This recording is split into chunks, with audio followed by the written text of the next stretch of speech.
Anime की starting में हमें एक ऐसे वर्ल्ड के बारे में बताया जाता है जहाँ पर सिर्फ लड़कियों के पास ही स्पेशल पावर्स होती हैं। लेकिन हमारा मेन कैरेक्टर यूकी एक बिल्कुल नॉर्मल और वीक लड़का है। ना उसके पास कोई खास पावर है और ना ही कोई खास पोजीशन। उसकी लाइफ सिंपल और थोड़ी सी बोरिंग चल रही होती है। लेकिन एक दिन एक ऐसी इंसिडेंट होती है जो उसकी पूरी दुनिया को बदल देती है। एक स्ट्रॉन्ग डीमन गर्ल जो कि अपनी पावर के लिए बहुत ही मशहूर होती है और यूकी को अपना सर्वेंट बना लेती है। अब यूकी को उसकी बात को मानना पड़ता है, लेकिन साथ ही वो लड़की भी यूकी के कुछ अलग ही तरह के डिजायर्स को पूरा करती है। और वहीं से शुरू होती है एक ऐसे वॉरिड और इंटरेस्टिंग जर्नी।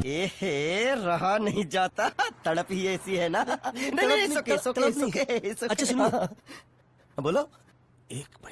स्टोरी फ्लैशबैक में चली जाती है उस दिन जब यूकी शाम के टाइम पर घर वापस जा रहा था। रास्ते में सब कुछ बहुत ही शांत था, हवा हल्की चल रही थी। तभी एकदम से उसके आसपास घना फॉग छा जाता है। वो सोचता है कि ये सीन उस दिन जैसा लग रहा है जब उसने अपनी बहन को हमेशा के लिए खो दिया था। उसके रिएक्ट करने से पहले ही पूरा सीनरी गायब हो जाता है और जब वो होश में आता है तो देखता है वो एक अजीब जगह डीमन कैपिटल मैटो के बीच में खड़ा हुआ है। यूकी बहुत ही घबरा जाता है, लेकिन संभल कर तुरंत अपने बैग से एक सर्वाइवल मैनुअल निकालता है। उस मैनुअल में लिखा होता है कि कभी कभी नॉर्मल इंसान गलती से मैटो में आ जाते हैं और ऐसे टाइम पर सिर्फ एक ही काम करना पड़ता है, शांत रहो और डीमन डिफेंस फोर्स का वेट करो। यूकी ये पढ़ता है और ट्राई करता है काम रहने के लिए, लेकिन तभी आसपास के कुछ मोस्टर टाइप क्रिएचर्स जिन्हें सुकी कहा जाता है उसे देखकर उस पर अटैक कर देते हैं। वो भागने लगता है, उनके तेज नजरों से बचने की कोशिश करता है, कहीं छुपने की जगह ढूंढता है, पर जैसे ही वो कॉर्नर में फंस जाता है तभी एक व्हाइट हेयर लेडी एंट्री करती है। उसके आने से हवा का प्रेशर बदल जाता है। वो पावर और कॉन्फिडेंस से भरी होती है। वो एक ही अटैक में सब मोस्टर को उड़ा देती है। उसका नाम होता है क्योका, जो डीमन डिफेंस फोर्स की कमांडर होती है। वो अपनी स्लेविंग एबिलिटी का यूज करके एक सुकी को राइड में बदल देती है और उस पर बैठकर यूकी को ले जाती है। थोड़ी देर के बाद हमें उसकी टीम के 3 और मेंबर्स दिखाई देते हैं, हिमारी,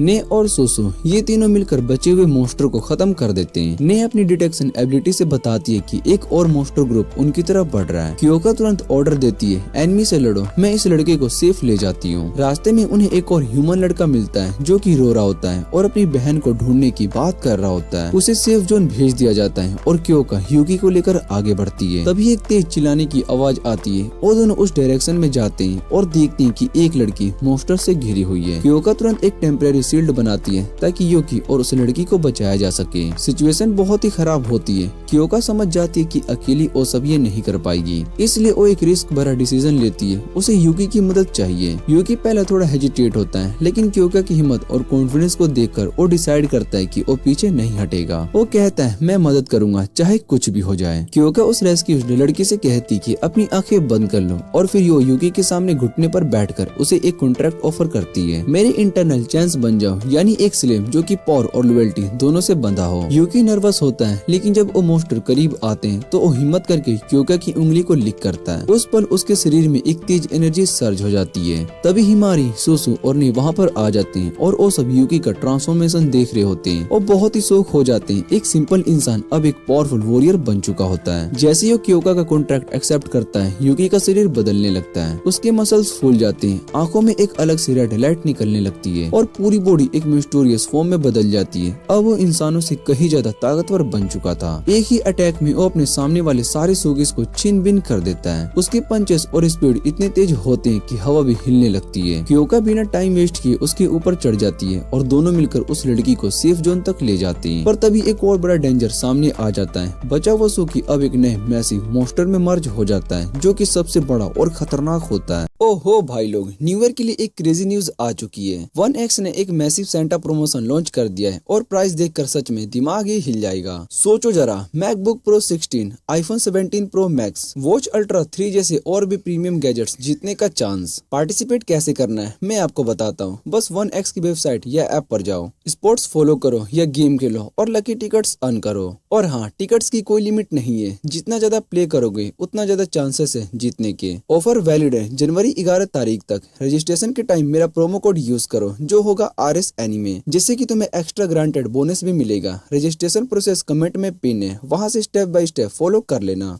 अगर न्यू ईयर को कुछ बड़ा जीतना चाहते हो तो ये चांस बिल्कुल भी मिस मत करना। क्योंकि यूकी को कमांड देती है अटैक करो, अब टाइम है हमारी ताकत दिखाने का। दोनों मिलकर फुल पावर के साथ उस मोस्टर पर चार्ज कर देते हैं और उनका कंबाइंड अटैक इतना पावरफुल होता है कि वो बड़े मोस्टर को एक ही स्ट्राइक में टुकड़ों में काट देते हैं। ये देखकर हिमारी और बाकी टीम के मेंबर्स बहुत ही हैरान हो जाते हैं। हिमारी कहती है ये लड़का इतना पावरफुल कैसे हो सकता है। बैटल खत्म होने के बाद यूकी अपनी ह्यूमन फॉर्म में वापस आ जाता है, पर उसका दिल अब भी बहुत ही तेज धड़क रहा होता है। उसे खुद पर यकीन नहीं होता है कि उसके अंदर इतनी स्ट्रेंथ थी। क्योंका अपने स्क्वाड को टेस्ट करने का ऑर्डर देती है और यूकी को एक ऐसे साइड लेकर जाकर प्राइवेट में बात करती है। वो यूकी की हिम्मत और करेज की तारीफ करती है और कहती है कि उसने आज साबित कर दिया है कि वो एक ऑर्डिनरी इंसान नहीं है। फिर वो यूकी को प्रपोज करती है कि वो हमेशा उसके साथ रहे, उसका परमानेंट पार्टनर बनके। यूकी पहले तो थोड़ा हेजिटेट करता है, लेकिन तभी क्योका उसकी तरफ झुककर एक अच्छा खासा किस कर देती है। वो कहती है अब से तुम मेरे हो और जब भी तुम ट्रांसफॉर्म होगे मैं तुम्हें रिवॉर्ड दे दूंगी। यूकी थोड़ा ऑकवर्ड फील करता है और वो गलती से उसका हेड गिरा देता है और क्योका का रिएक्शन देखकर उसे समझ में आ जाता है कि वो थोड़ी सी डिफरेंट टाइप की लड़की है। क्योंकि फिर से उसे किस करती है और उस मोमेंट पर यूकी कुछ भी नहीं बोल पाता,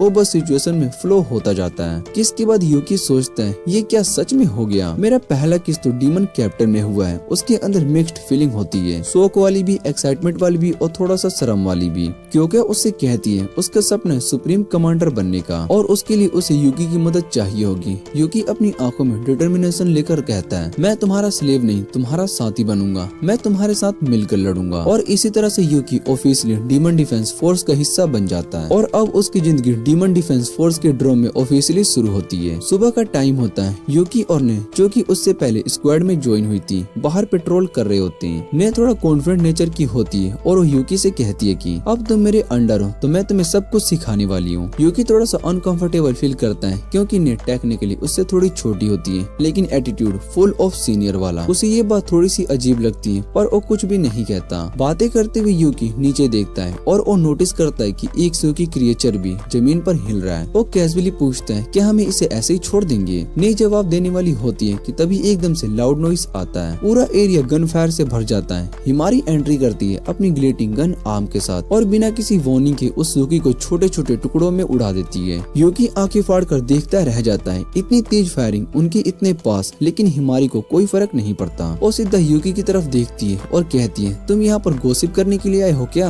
तुम्हारा पहला दिन है और तुम काम की वजह बातें कर रहे हो। फिर वो फुल एटीट्यूड में बोलती है चलो अब बस 5 मिनट में ब्रेकफास्ट को रेडी करो। यूकी थोड़ा सा इरिटेट होता है और अपने अंदर ही कुछ बोलता है। ये लोग समझते क्या है अपने आप को, पर हिमारी तुरंत उसकी बात को सुन लेती है और गुस्से में कहती है अपनी जुबान संभाल कर बात करो। तुम्हें यहाँ पर सिर्फ क्योका के डिसीजन की वजह से रखा गया है, वरना तुम जैसे लड़के की यहाँ पर कोई जगह नहीं है। यूकी अपना गुस्सा अंदर ही दबा लेता है और चुपचाप किचन में जाकर ब्रेकफास्ट बनाना शुरू करता है। कुछ देर के बाद सब टेबल के पास आते हैं। सुसु एक्साइटमेंट में चिल्लाती है वाह ये तो बहुत ही अमेजिंग है। क्योका कामली खाना एक्सेप्ट करती है और कहती है गुड जॉब। और हिमारी और पहले तो एटीट्यूड में कहती है, फिर बाद में कहती है थोड़ा और देना प्लीज। यूकी सबकी रिएक्शन को देखकर थोड़ा खुश होता है, लेकिन अगली मोमेंट में उसे रियलाइज होता है कि उसका काम अब भी सिर्फ एक मेड जैसा ही है। वो थोड़ा सीरियस टोन में क्योका से पूछता है मुझे यहाँ पर लाया गया था लड़ने के लिए या फिर ये सब काम करने के लिए, और मुझे यहाँ पर साफ सफाई और कुकिंग करना पड़ रहा है, मेरा असली रोल क्या है यहाँ पर? क्योका कामली जवाब देती है जब जरूरत होगी मैं तुम्हें बैटलफील्ड में बुला लूंगी, तब तक तुम्हारा काम ड्रोन का ध्यान रखना होगा।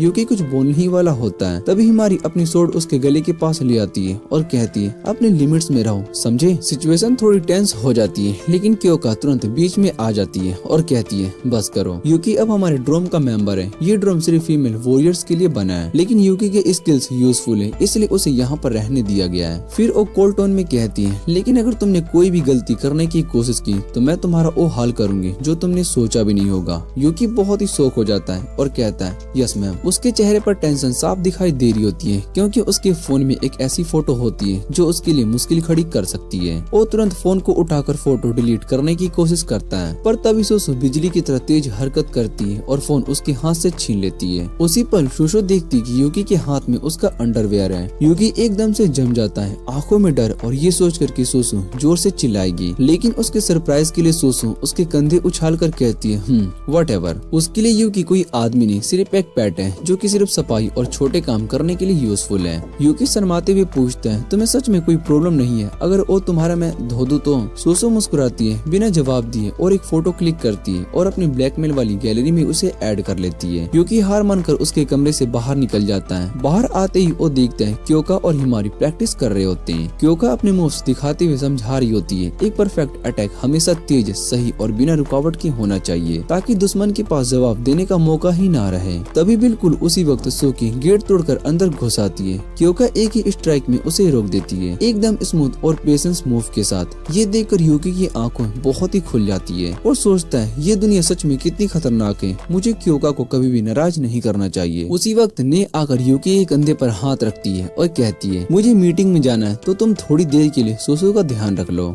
यूकी तुरंत उसे मना करता है मैं उसके साथ फिर से, पर ने मुस्कुरा कर कहती है चिंता मत करो सोसो इतनी बुरी भी नहीं है। और बस फिर से यूकी सोसो के सामने होता है। इस बार सोसो उसे अपनी बैक मसाज करने के लिए कहती है। यूकी शुरू में थोड़ा सा इरिटेट होता है पर जैसे ही वो उसकी बैक पर हाथ रखता है उसका ध्यान थोड़ा सा भटक जाता है और वो सोचता है क्या मैं कंप्लेन करूं या चुप रहूं। सोसो कैजुअल टोन में पूछती है तुम्हें मसाज करना इतना अच्छा कैसे आता है? यूकी शांति से जवाब देता है अपनी बहन का ख्याल रखता था उसी से सीखा हूँ। ये सुनकर सोसो थोड़ा सा इमोशनल हो जाती है और कहती है मेरे भी सिस्टर्स हैं पर पापा के जाने के बाद मुझे ऑल गर्ल्स स्कूल में पढ़ना पड़ा। वो हल्की मुस्कुराहट के साथ कहती है शायद से इसीलिए तुम जैसे इंसान मेरे लिए इंटरेस्टिंग लगते हो, इसलिए मैंने डिसाइड किया तुम अब मेरे हो। यूकी बहुत ही हैरान होकर पूछता है मैंने क्या किया, मैं तुम्हारा कैसे हो गया यार? और सोसो के लिए ये सब तो एक गेम था। वो कहती है मेरे लिए लाइफ सिर्फ फन और थ्रिल है, जैसे किसी एक्शन मांगा का पार्ट होना। मसाज खत्म होने के बाद सोसो मुस्कुराती है और कहती है चलो अब एक गेम खेलते हैं। यूकी पूछता है कैसा गेम? सोसो कहती है सिंपल है, जो हारेगा वो अपने कपड़ों का एक लेयर उतारेगा। यूकी कॉन्फिडेंट होता है ठीक है मैं नहीं हारने वाला हूँ। पर गेम शुरू होते ही सोसो बार बार जीत जाती है। राउंड पर राउंड यूकी हारता जाता है और कुछ देर में वो सिर्फ अपने बॉक्सर में ही रह जाता है। तब सोसो हल्की सी हंसी रोक पाती है और कहती है अब बॉक्सर भी उतारो। यूकी घबरा जाता है रुको, अगर तुमने एक आदमी का बॉडी देखा तो शायद से तुम्हें बहुत ही शौक लग जाए। पर सोसो बस हंस पड़ती है। उसके शरीर से एक लाइट सी ऑरा निकलती है और वो अपना साइज बदल कर यूकी को एक छोटी सी डोल की तरह नीचे दबा देती है। वो उसके बॉक्सर्स को खींच लेती है और फिर जोर से हंसने लगती है और बोलती है हाँ ये तो बिल्कुल टिकटॉक के शॉट जैसा लग रहा है। अब बेचारे यूकी के दिल में बहुत ही बेइज्जती भर जाती है, लेकिन उसके रिएक्ट करने से पहले ही एक तेज धमाके की आवाज पूरे ड्रोम को हिला देती है। एक विशाल सोकी मोस्टर ने ड्रोम के मैजिकल शील्ड को तोड़ दिया होता है। सिर्फ एक पावरफुल अटैक से बिलियन में दरार आ जाती है। सोसो तुरंत यूकी को पीछे रुकने का हुक्म देती है तुम बस वहाँ पर हो, मैं हैंडल करती हूँ। इतना कहकर वो अपना साइज बड़ा कर लेती है, मोस्टर के बराबर हो जाती है। दोनों के बीच एक भयानक टकरार शुरू हो जाती है। हर एक पंच, हर एक किक से हवा में शॉकवेव फैल जाती है। सोसो पहले कुछ देर तक अपर हैंड होती है, लेकिन तभी आसमान से एक और भी बड़ा सोकी नीचे गिरता है। उसकी एक ही अटैक से सोसो पीछे उड़ जाती है और गिरकर जोर से लगती है। यूकी उसे गिरता हुआ देखकर बहुत ही घबरा जाता है। वो मदद करना चाहता है पर उसके पास ट्रांसफॉर्म होने की ताकत नहीं है, क्योंकि वो सिर्फ क्योका की कमांड से ही अपना पावर एक्टिवेट कर सकता है। तभी उसके दिमाग में एक याद चमकती है, जब उसने क्योका के साथ कॉन्टेक्ट बनाया था उसने उसका हाथ चाट कर अपनी पावर को एक्टिवेट की थी। यूकी तुरंत ड्रोम में भागता है सीधा क्योका के क्वार्टर्स की तरफ। वहाँ पहुंचकर उसकी चीजों से कुछ ऐसी चीजें ढूंढता है जिसमें उसकी सेंट हो। सबसे पहले उसके ग्लव्स को ट्राई करता है पर कुछ भी नहीं होता। फिर उसका स्कर्ट पहनता है, थोड़ा सा ट्रांसफॉर्मेशन होता है पर पूरा नहीं। आखिर में वो क्योका के बूट्स को पकड़ता है और उन्हें गहरे से इनहेल करता है और एकदम से उसके शरीर में बिजली से दौड़ जाती है। पूरा ट्रांसफॉर्मेशन एक्टिवेट हो जाता है। यूकी बैटलफील्ड में वापस लौटता है। उसका हाफ ट्रांसफॉर्मेशन फॉर्म देखकर सोसो हंसी नहीं रोक पाती। हा ये क्या हालत बना रखी है तुमने। लेकिन यूकी सीरियस टोन में कहता है सोसो बस उसे पकड़ कर रखो, बाकी सब मुझ पर छोड़ दो। उसके कॉन्फिडेंट आवाज में कुछ ऐसा था, सोसो भी बहुत ही हैरान हो जाती है। वो अपनी पूरी ताकत को जोड़कर मोस्टर को रोक लेती है और यूकी की एक ही पावरफुल पंच से उसे सोकी को तोड़ देता है। पूरा मोस्टर एक ही अटैक में बिखर जाता है, लेकिन उसके बाद यूकी की एनर्जी खत्म हो जाती है और वो उछल कर सीधा नीचे गिरता है, बिल्कुल सोसो के सॉफ्ट प्लॉट्स के बीच। सोसो उसे देखती है और फिर हल्का सा स्माइल कर कहती है तुम सच में बहुत ही जिद्दी हो, इतने कमजोर होते हुए भी रुकते नहीं हो। यूकी कुछ भी नहीं कह पाता, सिर्फ शर्म से लाल हो जाता है। कुछ देर के बाद बाकी सभी मेंबर्स वापस लौट कर आते हैं। क्योका यूकी के चोटों पर अपने हाथों से ट्रीटमेंट कर रही होती है और कहती है ये तुम्हारे लिए रिवॉर्ड समझो। यूकी पूछता है शील्ड का क्या हुआ, क्या वो टूट गया? क्योका शांत आवाज में समझाती है वो शील्ड इंशेंटेड पीछे से बना हुआ है, अगर डैमेज ज्यादा ना हो तो वो खुद ही रीजनरेट हो जाता है। फिर वो सोसो की तरफ घूर कर कहती है तुम्हारी तुम्हारी केयरलेस फाइटिंग से अननेसेसरी रिस्क हुआ। तुम कल से यूकी के साथ घर के काम भी करोगी पनिशमेंट के तौर पर। सब लोग निकल जाते हैं और सोसो बहुत ही अजीब तरह के स्माइल के साथ यूकी के ऊपर जंप करके कहती है पनिशमेंट तो तुम्हारे लिए भी है। उसके बाद वो अपना फोन दिखाती है और एक नई ब्लैकमेल फोटो सामने आती है। यूकी का चेहरा एकदम से फ्रीज हो जाता है। तुमने ये कब क्लिक किया? सोसो हल्की सी हंसी के साथ कहती है सीक्रेट्स माय डियर पेट, और फिर गाना गाते हुए कॉरिडोर में चली जाती है अपनी नेक्स्ट शुरुआत प्लान करने। दूसरी तरफ क्योका डिसाइड करती है कि यूकी को एक और स्क्वाड से मिलवाया जाए मैजिक पोर्टल के जरिए। वो पोर्टल उन्हें यामागाई सिटी ले जाता है। जब यूकी देखता है कि क्योका अपनी कैजुअल ड्रेस में आ गई है तो वो एक पल के लिए उसे घूरता ही रह जाता है। उसके दिल में एक ही सोच चलती है, ये इतनी प्रिटी है यार, पर तुरंत अपने आप को संभालता है और ऑकवर्डली कहता है बहुत ही टाइम के बाद नॉर्मल दुनिया में होने का अलग ही मजा है। क्योका कहती है जितनी फ्रेश हवा लेना चाहते हो ले लो, ये छोटी सी छुट्टी ज्यादा देर तक नहीं चलेगी। इधर ड्रो में सोसो यूकी को ढूंढ रही होती है पर उसे वहाँ पर सिर्फ ने मिलती है। स्टोरेज रूम में वो पूछती कि यूकी कहाँ पर गया। ने कैजुअली कहती है ओह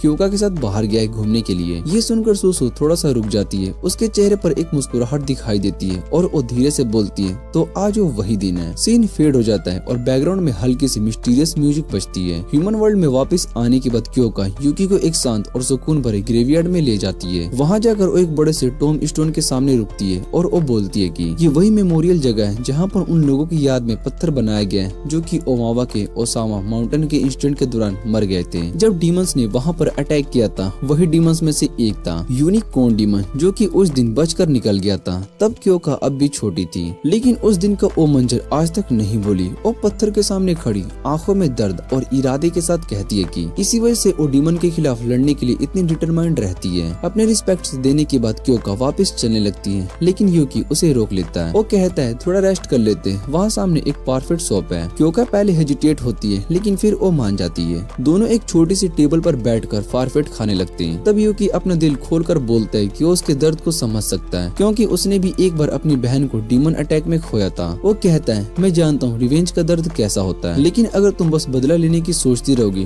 तो तुम अपने गोल तक पहुँचने से पहले ही खुद को जला लोगी। क्योका पहली बार हल्का सा मुस्कुराती है और एक छोटी सी साइन के साथ जब परफेक्ट आता है वो एक बाइट लेती है और काफी दिनों के बाद लगता है कि जैसे उसने सच में कुछ एंजॉय किया हो। यूकी उसे देखकर चुप हो जाता है। उसकी मुस्कान उसकी बहन की याद दिलाती है। उसके दिल में पुरानी यादें जग जाती हैं जो कि अब वो कब का दबा चुका था। तभी क्योका का फोन जोर से बजता है। एक अर्जेंट वार्निंग आई होती है। उसका चेहरा तुरंत सीरियस हो जाता है। वो तुरंत यूकी से कहती है ट्रांसफॉर्म हो जाओ, हमें ड्रोम वापस चलना है। वहाँ पहुँचते क्योका उससे कहती है कपड़े बदल लो लेकिन फिर उसे रोक कर कहती है मेरे साथ आओ। क्योका उससे कहती है कि उसके कपड़े उतार दे ताकि वो अपनी यूनिफॉर्म पहन सके। यूकी के लिए ये एक रिवॉर्ड मोमेंट होता है लेकिन वो चुप रहता है। जैसे ही क्योका अपना यूनिफॉर्म पहन लेती है पूरा मूड फिर से सीरियस हो जाता है। तभी रिपोर्ट आती है कि कई जगह पर अचानक से गड्ढे बन गए और उनमें से डीमंस निकल रहे हैं। ने तुरंत अपनी डिटेक्शन स्किल का यूज करती है और बताती है कि वहाँ पर आसपास कोई भी इंसान नहीं है। वो जगह अब एक डीमन लेयर बन चुकी है। यूकी और बाकी सभी अपने वेपन्स रेडी करते हैं और बैटलफील्ड की तरफ निकल पड़ते हैं। जब वो वहाँ पर पहुँचते हैं तो सोसो अपना जॉइंट फॉर्म एक्टिवेट करती है और एक ही बार में पूरे कैरेक्टर को कुचल देती है जैसे चींटी के घोंसले को तोड़ दिया हो। उसके बाद हिमारी अपना ग्लिटिंग गन एक्टिवेट करती है और बाकी बचे हुए डीमंस को धुआं बना देती है। जो थोड़े बहुत बच्चे होते हैं उन्हें खत्म करने के लिए क्योका और यूकी रेडी हो जाते हैं। लेकिन जैसे ही क्योका अपनी इंस्ट्रक्शन देती है अचानक उनके पीछे से जोर का अटैक होता है। जमीन हिला देने वाला धमाके के साथ यूनिकॉर्न डीमन सामने आ जाता है और उसके ऊपर बैठी होती है एक मिस्टीरियस औरत जो कि एक ही बार में हिमारी पर डिवास्टिंग ब्लास्ट मार देती है। हिमारी जमीन पर गिरती है और क्योका तुरंत आगे बढ़कर चीखती है तुम आखिर हो कौन और ये सब क्यों कर रही हो, मुझे बताओ जरा। बैटलफील्ड के बीच धूल और धुएं के बीच वो मिस्टीरियस औरत आगे बढ़ती है। उसका चेहरा शांत है लेकिन आंखों में एक ठंडी सी नफरत जल रही होती है। वो कहती है मैं उन लोगों से नफरत करती हूँ जो कि डीमन डिफेंस फोर्स का हिस्सा है। और फिर अपना हाथ उठाकर दिखाती है और उसके हाथ में एक मैजिक पिच चमक रही होती है जिसे देखकर सब समझ जाते हैं कि ये औरत भी किसी आम इंसान की तरह नहीं है। अगले ही पल क्योका और उस मिस्टीरियस औरत के बीच एक भयानक लड़ाई शुरू हो जाती है। उन दोनों की तलवारों की टकरार से हवा में बिजली चमक उठती है। हर अटैक एक दूसरे के बराबर टकराता है और एक परफेक्ट ब्लो फॉर वो बैटल। लड़ाई के दौरान वो औरत कैजुअल सी मुस्कान के साथ बोलती है मैं अपने छोटे भाई को ढूंढ रही हूँ, वो बहुत ही हैंडसम था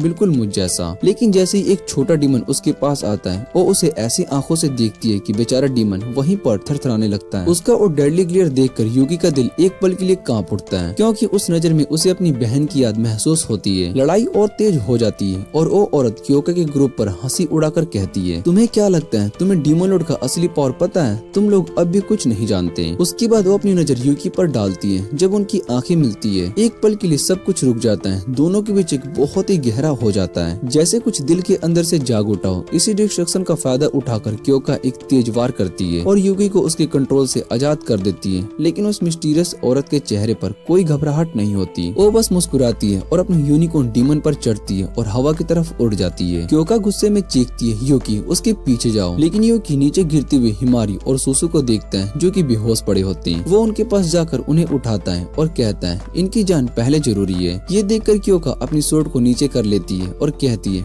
ठीक है अब तुम पहले इन्हें बचाते हैं। ये देखकर क्योका अपनी सोर्ड को नीचे कर लेती है और कहती है ठीक है अब हम पहले इन्हें बचाते हैं। रात होने तक सब ड्रोम वापस लौट आते हैं। हिमारी और सुसु का इलाज किया जाता है और धीरे धीरे सब कुछ शांत हो जाता है, पर सिर्फ बाहर से। उसी रात जब सब सो रहे होते हैं क्योका और यूकी के बीच एक प्राइवेट मोमेंट होता है। क्योका उसे थोड़ा टीज करते हुए कहती है आज के लिए तुम्हारा रिवॉर्ड मिल गया है। वो हल्की सी हंसी के साथ उससे बात करते हुए उसके चेहरे को जेंटली छूती है और कहती है वो औरत उस जैसी मैंने पहले कभी नहीं देखी। यूकी चुपचाप उसकी बातों को सुनता है और धीरे से बोलता है उसका चेहरा मेरी बहन जैसा था, वो बहन जो सालों पहले डीमन लॉर्ड के अटैक के दौरान गायब हो गई थी। क्योका थोड़ा सोचती है और कहती है हो सकता है वो अपने भाई को ढूंढ रही हो, इसलिए तुम्हें देखकर उसने रिएक्शन दिया। रात और गहरी हो जाती है। यूकी डिनर बनाते हुए उसी औरत के बारे में सोचता है। उसके दिल में उम्मीद और डर दोनों बस जाते हैं। क्या वो सच में मेरी बहन हो सकती है या फिर कोई और हो सकता है। तभी ने आती है और थोड़ा सा डांट कर कहती है देखो तुम्हारा पोर्ट ओवरफ्लो हो गया है। और कुछ सेकंड्स के बाद वो मुस्कुरा कर कहती है बैटल के दौरान तुमने बहुत ही मदद की, धन्यवाद। यूकी हल्की सी मुस्कान के साथ कहता है तुम बहुत ही स्वीट हो और चिंता मत करो मैं संभाल लूंगा। उधर डीमन रिले में वो मिस्टीरियस औरत अपने लीडर के सामने होती है। उसका नाम ओबा होता है। उसके पास एक छोटी सी बालों वाली लड़की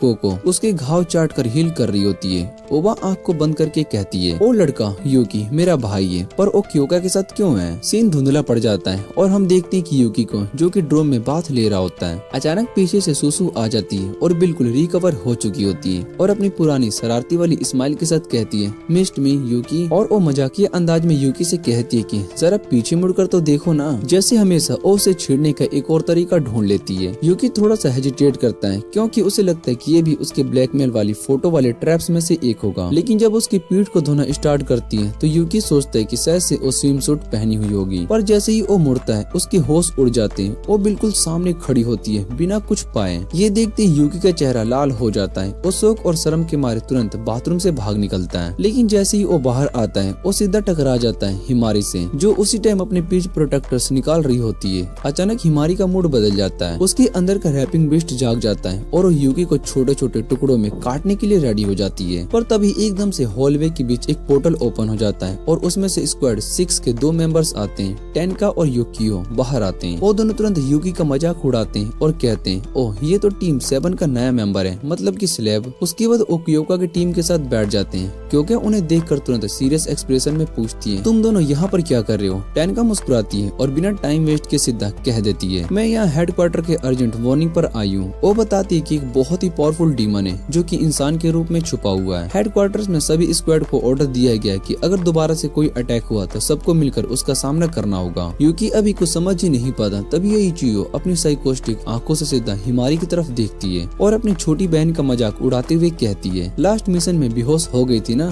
तुमने अजुमा फैमिली का नाम मिट्टी में मिला दिया। ये सुनकर हिमारी के हाथ गुस्से से कांप उठते हैं और वो कुछ बोलने वाली होती है पर क्योका तुरंत बीच में आ जाती है। क्योका कहती है कि उसने अभी सुना है कि स्क्वाड 3 पर एक ही डीमन ने 2 बार अटैक किया था और इस बार सबके लिए मिलकर काम करना बहुत ही जरूरी है। लेकिन यह चियो अभी रुकती नहीं है और वो ठंडी सी हंसी के साथ कहती है कि तुम तो बस डेड वेट हो, मिशन में तुम्हारा कोई काम नहीं है। हिमारी के अंदर का गुस्सा और भी बढ़ जाता है लेकिन क्योका उसका रिएक्शन समझ जाती है और सिचुएशन खराब होने से पहले ही कंट्रोल कर लेती है। वो प्रपोज करती है 1v1 ड्यूल करते हैं। दोनों टीम्स के फाइट की स्ट्रेंथ टेस्ट कर लेते हैं। ये सुनकर टेनका के चेहरे पर एक प्लेफुल ग्रीन आ जाती है और वो क्लियरली बहुत ही एक्साइटेड होती है और कहती है ठीक है मैं अपनी फुल टीम के साथ वापस आऊंगी। स्क्वाड 6 वहाँ से चली जाती है और उसके बाद हिमारी क्योका की तरफ देखती है और उसके चेहरे पर डिस्पिरेशन और डिटर्मिनेशन दोनों होते हैं। सीन स्टार्ट होती है जहाँ पर हिमारी बिना एक सेकंड सोचे सीधा क्योका के सामने आती है और उससे हेल्प मांगती है और कहती है कि उसे यूकी के साथ ट्रेनिंग करनी है, प्लीज अलाउ करो। क्योका थोड़ा सा सीरियस एक्सप्रेशन के साथ कहती है ठीक है, पर याद रखना जीत सिर्फ तब मिलेगी जब तुम्हारे पास स्ट्रेंथ,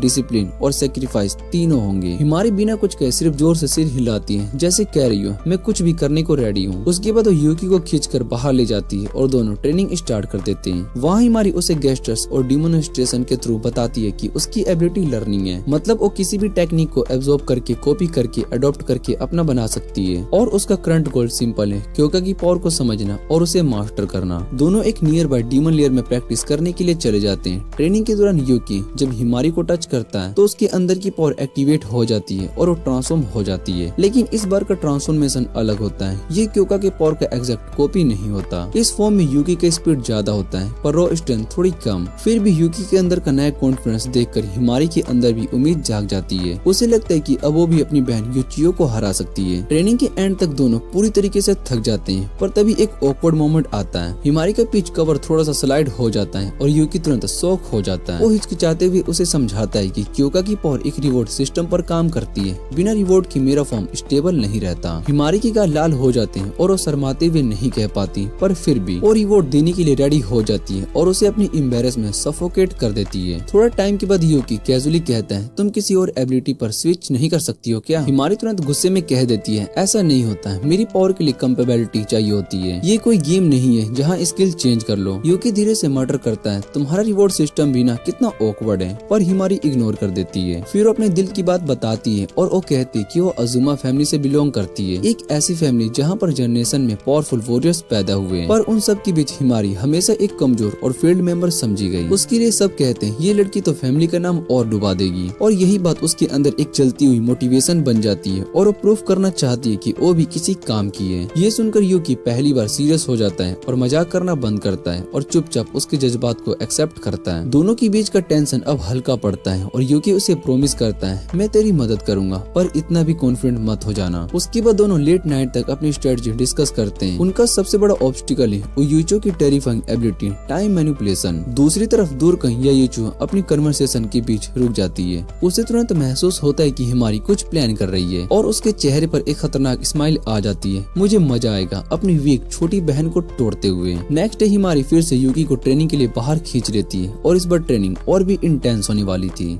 हिमारी अपनी थ्योरी शेयर करती कि यायूचो की टाइम मैनिपुलेशन स्किल बहुत ही कमाल की है, लेकिन उसे यूज करने के लिए बहुत ही स्टेमिना लगता है। अगर वो उस एनर्जी को जल्दी खर्च करवा देते हैं तो एक ओपनिंग मिल सकती है। उसके अलावा हिमारी ये भी नोटिस करती है कि जब भी यायूचो पावर अप करती है तो एक अजीब सी चार्जिंग पोज लेती है, जिससे कि लोग उसकी वीकनेस के रूप में यूज कर सकते हैं। यूकी कहता है कि हमें अपनी स्पीड पर पूरा फोकस करना चाहिए ताकि यायूचो को अपनी एबिलिटी एक्टिवेट करने का चांस ही ना मिले। हिमारी उसकी बात को मान लेती है और उससे कहती है कि अपनी पूरी पावर अपने लेग्स में चैनल करें। जैसे यूकी ऐसा करता है उसकी मूवमेंट्स पहले से बहुत ही फास्ट हो जाती है, लेकिन उसके अटैक थोड़े से कमजोर पड़ जाते हैं जब उसका ट्रांसफॉर्मेशन खत्म होता है। हिमारी उसके पास जाकर उसके सर पर हाथ रखकर सॉफ्टली कहती है कि तुमने इम्प्रूवमेंट किया है, लेकिन तुम्हें अभी और आगे बढ़ना होगा। कुछ देर के बाद वो दोनों ट्रेनिंग के नेक्स्ट फेज के लिए लोकेशन चेंज करते हैं। इस बार क्योका उनका ट्रेनिंग सेशन सुपरवाइज करती है। पहले वो चुपचाप ऑब्जर्व करती है, फिर वो हिमारी को समझाती है कि यूकी के साथ मिलकर लड़ना बहुत ही जरूरी है, न कि सिर्फ उसे दूर से कमांड देना। ये बात हिमारी को तुरंत समझ में आ जाती है। फिर वो यूकी के बैक पर चढ़ जाती है और उसे डायरेक्ट गाइड करती है, जिससे कि यूकी की स्ट्रेंथ और ज्यादा बढ़ जाती है। अब उनके अटैक पहले से बहुत ही फास्ट, शार्प और पावरफुल हो जाते हैं। रोज की रोज वो दोनों मिलकर ट्रेनिंग करते हैं, अपनी मूव्स को इतना रिफाइन कर लेते हैं कि उनकी कोऑर्डिनेशन बिल्कुल परफेक्ट हो जाती है। हर सक्सेसफुल ट्रेनिंग के बाद यूकी को अपना यूजुअल रिवॉर्ड मिलता है, जिसके लिए वो कभी कंप्लेन नहीं करता। फाइनली वो दिन आ जाता है जब डुअल होने वाला था। स्क्वाड 6 के साथ 10 का यायूचो और सहारा भी वहाँ पर पहुँच जाते हैं। बैटल के पहले हिमारी और सुसु नहा रही होती है, तभी सहारा भी क्विकली पानी में आ जाती है और तुरंत सो जाती है, जिसे देखकर दोनों बहुत ही हैरान हो जाते हैं। नहाकर जैसे हिमारी बाहर आती है, उसे यायूचो रोक लेती है। उसकी बड़ी बहन उसके पास आकर बिना ज्यादा कुछ कहे उसे मॉक करती है। एक पल के लिए हिमारी का कॉन्फिडेंस हिल जाता है, लेकिन तभी यूकी वहाँ पर पहुँच जाता है। उसकी आंखों में वो हिम्मत होती है जो हिमारी को याद दिलाती है कि उसने ट्रेनिंग से कितनी ज्यादा स्ट्रेंथ हासिल की है। थोड़ी देर के बाद स्क्वाड 10 की लीडर वहाँ जज बनकर आती है। वो अपने हाथ को उठाकर एक बड़ा सा प्रोटेक्टिव बैरियर बना देती है ताकि कोई भी कॉम्बैटेंट सीरियस इंजरी ना ले।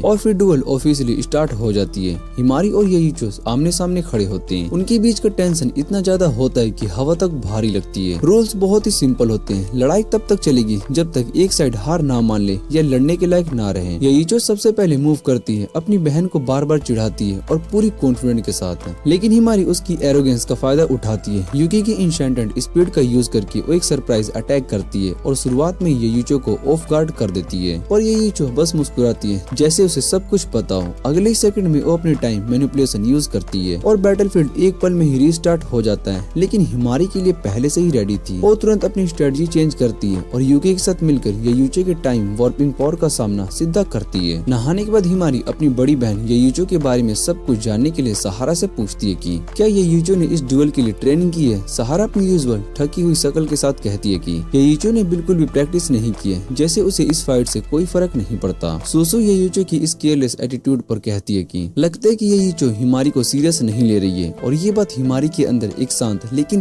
तेज जज्बा जगा देती है, एक ऐसी आग जो कि सिर्फ उसे हराने के लिए ही जल रही हो। डुएल शुरू होता है और हिमारी और यूकी अपना सीक्रेट स्ट्रेटजी तुरंत इम्प्लांट करते हैं। वो स्ट्रेटजी जिसे दोनों ने मिलकर बहुत ही दिनों तक परफेक्ट किया था। यूकी अपनी फुल स्पीड में हवा में उछलता है, उसकी मूवमेंट्स एकदम से शार्प और प्राइस होती है। दूसरी तरफ येइचो अपनी मॉडिफाइड हैंडगन उठाती है और अपनी सिग्नेचर एबिलिटी का यूज करने के लिए रेडी होती है ताकि वो टाइम को रिवाइंड करके बैटल पर कंट्रोल ले सके। लेकिन हिमारी इस मूवमेंट के लिए ऑलरेडी प्रिपेयर होती है। जैसे येइचो अपनी एमिंग इंस्टेंस लेती है, हिमारी तुरंत यूकी की ट्रेजेक्टरी चेंज कर देती है जिससे एक तेजी से नीचे डाइव करने लगता है। इस अचानक अटैक से यूकी सीधा येइचो पर स्ट्राइक कर देता है। येइचो इस अटैक से हिल जाती है, लेकिन बिना एक सेकंड का भी डिले किए वो अपनी टाइम रिवाइंड एबिलिटी का यूज करके डैमेज को कैंसिल कर देती है और हिमारी के लिए मूव को ध्यान से ऑब्जर्व करने लगती है। इस बार येइचो अपनी टाइम स्टॉप एबिलिटी यूज करने का प्लान बनाती है ताकि वो पूरे बैटलफील्ड को फ्रीज करके एक बड़ा सा एडवांटेज ले सके। लेकिन जैसे ही टाइम दोबारा से चालू होता है, यूकी और हिमारी उसी इफेक्टिव रेंज से बाहर होते हैं। ये देखकर येइचो इरिटेट हो जाती है, पर हिमारी का प्लान एग्जैक्टली यही था,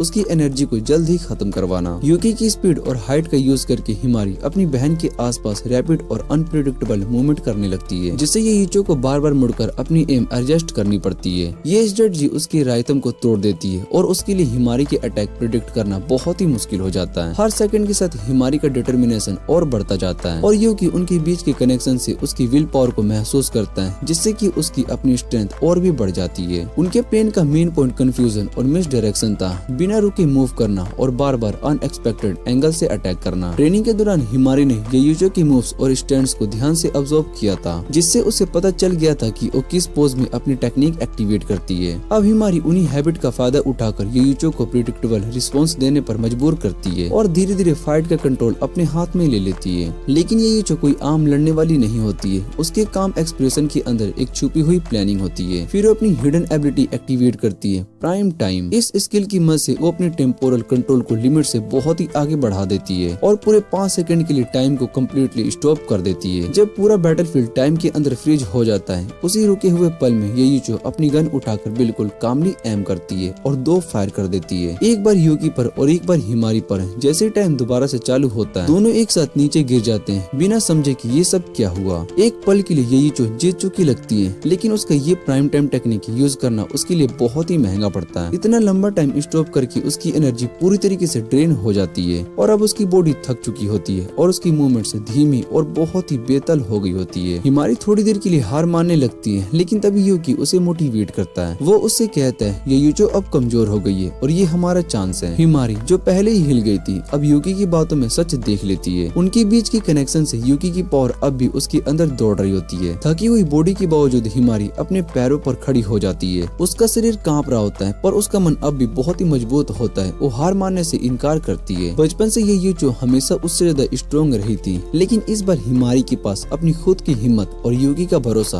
दोनों है। दूसरी तरफ येइचो फिर से अपनी गन रेडी करती है और अपना वही सिग्नेचर एमिंग पोज लेती है, लेकिन इस बार हिमारी अपनी स्ट्रेटजी बदल लेती है। यूकी की बैक पर रहने की बजाय वो मिड चार्ज में ही चलाकर नीचे कूद जाती है, जिससे कि येइचो उसे अपनी आंखों से खो देती है। थोड़ी कंफ्यूजन में येइचो तुरंत ही फायर कर देती है, लेकिन उसका शूट बेकार हो जाता है। अगले सेकंड हिमारी नीचे से ऊपर आती है और अपनी गन से सीधा येइचो के नेक पर शूट मार देती है। अटैक इतना ज्यादा होता है कि येइचो रिएक्ट भी नहीं कर पाती। उसके चेहरे पर डिसविल बिलीफ दिखाई दे रहा होता है और कुछ पल के बाद वो गिर जाती है। उसका शरीर धीरे से अरीना के फ्लोर में समा जाता है। सुसु और ने हिमारी के जीतने पर खुशी से चिल्लाने लगते हैं। उनके चेहरे एक्साइटमेंट से चमक रहे होते हैं। क्योका दूर से चुपचाप देखती है, लेकिन उसकी आंखों में एक प्राउड वाली स्माइल होती है। हिमारी ने जो टैक्टिकल ब्रिलियंस दिखाई थी उसे सब बहुत ही इम्प्रेस थे। टेनका जो कि हमेशा कंपोज्ड रहती है, वो भी मानती है कि ये जीत हिमारी की स्किल और सोच दोनों का नतीजा है। वो सहारा को कहती है कि ये यूचो की हर एक मौका है और उसे इसे सीखना चाहिए। रेफरी दोनों बहनों को हील कर देती है और जब ये यूचो होश में आती है तो उसके दिमाग में ट्रेनिंग के वो पल घूम जाते हैं जब हिमारी बीमार पड़ जाती थी, लेकिन फिर भी हार नहीं मानती थी। पहले जैसे वो हिमारी की नादान जिद समझती थी, आज उसे समझ में आता है कि उसका असली डिटर्मिनेशन था। वो धीरे से हिमारी के पास जाकर उसे कांग्रेचुलेशन देती है और कहती है कि वो उसके साथ घर वापस चल सकती है, इस बार एक बराबर के रूप में, न कि छोटी बहन के तौर पर। लेकिन हिमारी मुस्कुरा कर कहती है, मेरा घर मेरी टीम है। उसकी ये वर्ड सुनते ही यूचो का कॉन्फिडेंस टूट सा जाता है, लेकिन सहारा और टेनका तुरंत उसे संभाल लेते हैं, क्योंकि वो जानते हैं कि यूचो की ईगो के पीछे छुपी हुई एक अफेक्शन भी है। ड्यूअल के बाद सब ड्रोम वापस आते हैं। माहौल अब शांत है, लेकिन हिमारी के अंदर अब भी वो एड्रेनालाइन चल रही होती है। वो अपने लिए एक ड्रिंक निकालती है और जब यूकी भी अपना ड्रिंक लेने आता है तो हिमारी उसका हाथ पकड़कर उसे अपने पास खींच लेती है और एक डीप किस लेती है, जिसमें दोनों के बीच वो ठंडी सी वाटर शेयर हो जाती है। वो पल जिसमें हिमारी और यूकी एक दूसरे के इतने करीब होते हैं, वो सिर्फ एक किस नहीं बल्कि हिमारी की तरफ से एक अनस्पोकन रिवॉर्ड होता है उस लड़की के लिए जिन्होंने पूरी फाइट के दौरान बिना कुछ कहे उसका साथ दिया था। उन दोनों के बीच अब कोई शब्द भी नहीं बचा था, सिर्फ एक डीप कनेक्शन था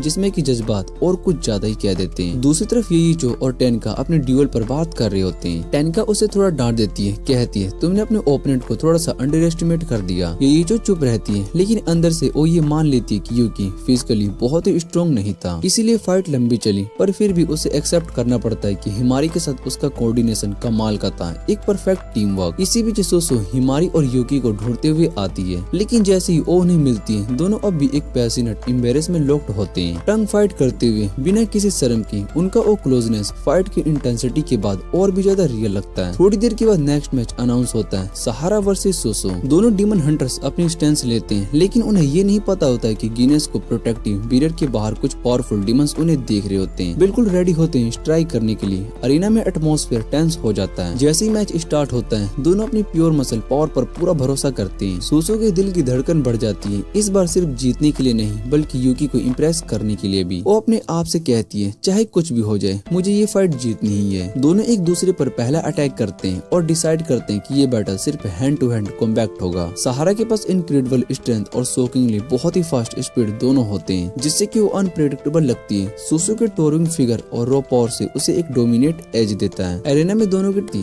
वो चिल्लाकर कहती है अब देख मेरा असली पावर मैड शिप। सुसु भी पीछे नहीं हटती, वो अपनी पावर पैराडाइमिंग शिफ्ट एक्टिवेट करती है और उसका बॉडी एकदम से बड़ा और पावरफुल हो जाता है। सहारा के अंदर एक्साइटमेंट भर जाती है और उसकी एनर्जी स्पाइक करती है जब वो अपनी क्रेजी शिप फॉर्म में जाती है। ये उसका फेज 3 होता है जिसमें वो और भी ज्यादा फास्ट और स्ट्रॉन्ग हो जाती है। सुसु उसे एक हैवी पंच नहीं ज्यादा उसका डैमेज बढ़ता है। सहारा अब सुसु के बड़े साइज का फायदा उठाती है, उसका टारगेट अब और भी आसान हो गया है। तभी अरेना के नीचे से कुछ जैकेट रॉक्स फूटते हैं। एक उसका बॉडी थक चुका होता है पर उसकी आंखों में वो स्टॉप बॉम्ब फायर अब भी था। सहारा उसे देखती है एक कॉन्फिडेंट स्मित के साथ, जिसे कह रही हो अब देखो क्या करती हूँ। लेकिन सुसु के चेहरे पर अब भी एक अलग डिटर्मिनेशन होता है, ये फाइट अभी खत्म नहीं हुई है। सुसु कहती है जब उसके क्लासमेट्स मजाक मस्ती में उसे रोमांस के बारे में छेड़ते रहते थे तब उन्होंने कहा था एक दिन तुझे समझ में आएगा जब तू किसी लड़के के लिए दिल से केयर करेगी, जब फाइट सिर्फ प्राइड के लिए नहीं बल्कि किसी अपने के लिए होगी। उस वक्त वो और भी ज्यादा बड़ी हो जाती है, इतने की जैसे एरन का फाइनल टाइटन फॉर्म जिंदा हो गया हो। अरेना का ग्राउंड हिलने लगता है जब वो हवा में उछलकर एक मिट्योर झटकने लगता है। उसकी आंखें आधी बंद हो जाती है, चेहरा बिल्कुल ब्लैंक लेकिन स्टेंस परफेक्ट। यूकी के चेहरे पर शोक यूचो एक हल्के से स्मिरिक के साथ कहती है ये है सहारा का हिडन पावर रहती है।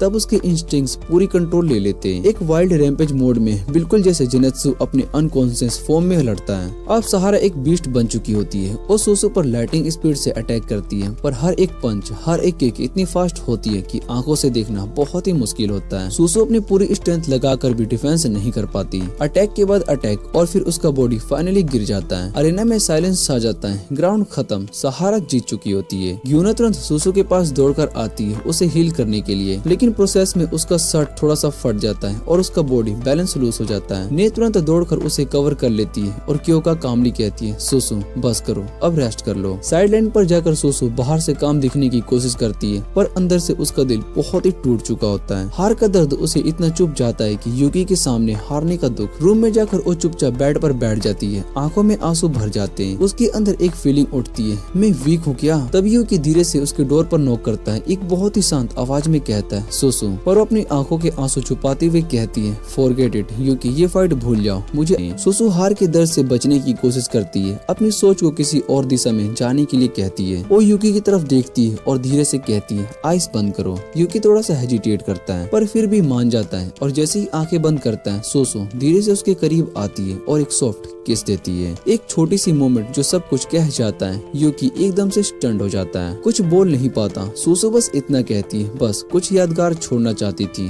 ताकि ये दुख हल्का हो जाए। बाहर ने अरेना स्काउट कर रही होती है, सब कुछ नॉर्मल लगता है। तभी उसकी नजर एक क्लिप पर पड़ती है, दो मिस्टीरियस औरत पर पड़ती है। उनमें से एक जिसके बाल लंबे होते हैं सीधा ने की आंखों में देखती है। उस पल ने की दिमाग में एक अजनबी प्रेजेंस घुस जाती है और एक ठंडी सी वार्निंग गूंजती है, डेंजर इज कमिंग। कुछ सेकंड्स के बाद ही अंधेरे से एक पूरा डीमन हॉरेड एरेना की तरफ आने लगता है। जीना तुरंत अपना शील्ड राइज करती है फुल कॉन्फिडेंस के साथ, लेकिन सब कुछ बदल जाता है जब एक जायंट ह्यूमनॉइड डीमन आगे बढ़ता है। उसकी हाइट और प्रेजेंस सबसे अलग होती है। वो बाकी डीमन जैसा नहीं बल्कि इंसान की तरह बोलता है, काम, इंटेलिजेंट और एक टेरिफाइंग। एक ही पावरफुल स्ट्राइक में वो जीना का बैरियर पूरी तरीके से तोड़ देता है। क्योका तुरंत चिल्लाती है, ड्यूएल खत्म, सब बैटल फॉर्मेशन में आ जाओ। ये अब ट्रेनिंग नहीं रही, ये एक रियल बैटल बन चुकी है। टेनका तेजी से ग्योना और ने को सेफ जगह पर भेजती है ताकि बाकी सभी कॉम्बैक्ट के लिए रेडी हो सके। सोसो जो कि अब भी हील हुई होती है बिना सोचे फील्ड में वापस लौट जाती है, इस बार सहारा के साथ। दोनों अपनी पुरानी राइवलरी भूलकर एक साथ लड़ते हैं, शोल्डर टू शोल्डर। अरेना एक बैटलफील्ड बन चुका होता है। हिमारी उसे भागने नहीं देती, सीधा अटैक करती है, पर डीमन अपना हाथ उठाता है और आसमान से एक लाइटनिंग गिरा देता है। अटैक हिमारी की बिल्कुल करीब पड़ता है, पर उसी वक्त यूचो उसे धक्का देकर दूर धकेल देती है और खुद अटैक ले लेती है। अब यूचो फ्रंट हैंडल करती है और हिमारी समझ जाती है कि उसका इंटेंट। वो पीछे हटकर क्योका और यूकी के पास आती है। तीनों मिलकर एक प्लान बनाते हैं। यूकी को अपना ट्रम्प कार्ड बनाना होगा। हिमारी और क्योका दोनों अपनी पावर यूकी के साथ सेंस करती है और एक कंबाइंड सर्च के साथ यूकी ट्रांसफॉर्म हो जाता है एक फाइनल एवोल्यूशन जैसा फॉर्म। उसका स्पीड और स्ट्रेंथ दोनों इतने बढ़ जाते हैं कि वो एक वॉरलॉर्ड लगता है, एक लिविंग वेपन। उधर बैटलफील्ड के दूसरे कॉर्नर में यूइचो और टेनका ह्यूमनॉइड डीमन का सामना कर रहे होते हैं और दूर जाना जो कि एक डिवोट फैन है वो फाइट दूर से नहीं देख पाती, इसलिए ने अपनी सेंस उसके साथ लिंक कर देती है ताकि उनके टफ बैटल को देख सके। ने की आंखों से जाना क्योका का इंटेंस बैटल देखती है और उसका हर मूव एक सोल्जर के डिसिप्लिन और लीडर के एक्सप्रेशन जैसा भरा होता है। ये सिर्फ पावर नहीं होती, ये उसकी सालों की ट्रेनिंग, स्ट्रगल और सेक्रीफाइस का नतीजा था। लेकिन जैसे जैसे फाइट तेज होती जाती है डीमन और डेंजरस होता जाता है। यूइचो अपनी एबिलिटी से बार बार अटैक डॉज करती है, लेकिन वो क्रिएचर तेजी से सीखने लगता है, उसके मूव अडॉप्ट कर लेता है और एक बड़ी एक्सप्लोजन और एक टेरिफाइंग ब्लास्ट के साथ यूइचो का हाथ उड़ा देता है और उसका सिग्नेचर पोज, जिससे कि वो अपना टाइम कंट्रोल के लिए तैयार होता है। लेकिन उससे पहले टीना आगे बढ़ जाती है। एक शांत से स्माइल के साथ वो अपने पीछे पड़े हुए डीमन का पाइल दिखाती है, जिससे सब समझ जाते हैं कि उसने बैटलफील्ड को क्लियर कर दिया है। अब शुरू होती है असली फाइट दोनों लीडर्स के बीच। डीमन उन्हें कहता है कि वो सब वीक है, उसके लायक नहीं है, और बिना टाइम वेस्ट किए वो लाइटिंग स्पीड से अटैक करता है। टेनका तुरंत अपने पोर्टल का यूज करके अटैक को डॉज करती है और डीमन के पीछे अपीयर होती है। एक स्ट्रॉन्ग किक लगाती है पर डीमन आसानी से बच जाता है और एक्सप्लोजिव पावर से काउंटर करता है। टेनका फिर से अपने पोर्टल का स्मार्ट यूज करके बचत लेती है और एक छोटा सा ब्लैक होल समन करती है, जिससे कि डीमन थोड़ा सा इंजर्ड हो जाता है। ये देखकर डीमन गुस्से से भर जाता है और अपनी पूरी पावर से एक डेंजरस अटैक करता है, लेकिन टेनका उसके पीछे टेलीपोर्ट करती है और एक जबरदस्त पंच से उसे हवा में उड़ा देती है। अपनी ब्लैक होल एबिलिटी का मैक्सिमम यूज करके वो डीमन को पूरा एब्जॉर्ब कर लेती है। उसे एग्जिस्टेंस ही नहीं मिलता और फाइट खत्म हो जाती है एक इंस्टेंट में। थोड़ा दूर से यूकी और उसकी टीम ये सब देख रहे होते हैं। यूकी के अंदर टेनका की पावर को देखकर एक छुपी हुई फेयर होती है और उसके साथ ही वो अमेज्ड भी होता है कि क्योका फिर भी लीडर बनना चाहती है, इवन किसी ऐसे स्ट्रॉन्ग इंसान के सामने जैसे कि टेनका। क्योका कॉन्फिडेंस के साथ कहती है कि उसके लिए ये सब कुछ मुश्किल नहीं है। यूकी बताता है कि उसका भी ड्रीम है हीरो बनने का इसी मेटो वर्ल्ड के अंदर। फाइट के बाद सब लोग एक छोटी सी मीटिंग के लिए एक जगह पर जमा होते हैं। ने बताती है कि एक और ह्यूमन डीमन भी अब भी कहीं बाहर घूम रहा है, लेकिन वो उसका लोकेशन ट्रैक नहीं कर पाई। हिमारी भी कहती है कि उसे कोई ट्रेस नहीं मिला। सोसो सजेस्ट करती है कि शायद से टेनका के ब्लैक होल ने सब कुछ क्लोज मिटा दिए होंगे। ने अपनी गलती के लिए सॉरी कहती है, पर क्योका और टेनका उसे रियश्योर करते हैं और उसकी तारीफ करते हैं कि उसने टाइम से पहले 2 डीमंस का पता लगा लिया था, जिससे कि बड़ा डिस्ट्रक्शन होने से बच गया। टेनका यूकी की तारीफ करती है, कहती कि उसने फाइट में बहुत ही हेल्प की। गिना जो पूरी पूरी फाइट को देख रही होती है, अब उसकी टैलेंट को पहचानती है और मजाक में उससे ऑटोग्राफ मांग लेती है। दूसरी तरफ हिमारी येयुचो को थैंक यू कहती है कि उसकी लाइफ बचाने के लिए, पर येयुचो अपनी यूजुअल स्टाइल में टीज करती हुई कहती है वापस फैमिली में आ जाए। हिमारी फिर से मना कर देती है, जिससे कि येयुचो थोड़ा सा उदास हो जाती है। अंत में टेनका और क्योका डिसाइड करते हैं कि फाइट को टाइम माना जाए और सब अपने अपने घर लौटने का फैसला करते हैं। उसी समय मियुकी थोड़ा सा रिलैक्स होने के लिए बात लेने के लिए जाता है, जहाँ पर हिमारी और क्योका भी उसके साथ होती है। दोनों मिलकर उसकी मदद करते हैं, जैसे किसी किंग को उसके रिवॉर्ड के बाद पैम्पर किया जा रहा हो। क्योका उसके पीछे आकर सॉफ्टली उसका बैक मसाज करती है और पूछती है वो कितना थका हुआ क्यों लग रहा है। युकी मुस्कुराते हुए बताता है कि वो 2 मॉन्स्टर के साथ फाइट करने के बाद उसका बॉडी पूरा ड्रेन हो गया है। क्योका हल्की से स्माइल के साथ कहती है उसके बॉन्ड को और ज्यादा स्ट्रॉन्ग बनाना चाहती है, लेकिन अभी वो रेस्ट करने देती है उसको। रात मैंने अपनी नोटबुक में उन 2 ह्यूमन डीमन के स्केचेस बनाती है जो कि उसने पहले देखे थे, लेकिन उसके ड्राइंग में वो डीमंस असली से ज्यादा क्यूट दिख रहे होते हैं, जिसे देखकर युकी थोड़ा सा स्पीचलेस हो जाता है। हिमारी धीरे से कहती है कि हेडक्वार्टर के बाद में ऑफिशियली स्केच रिलीज करेगा।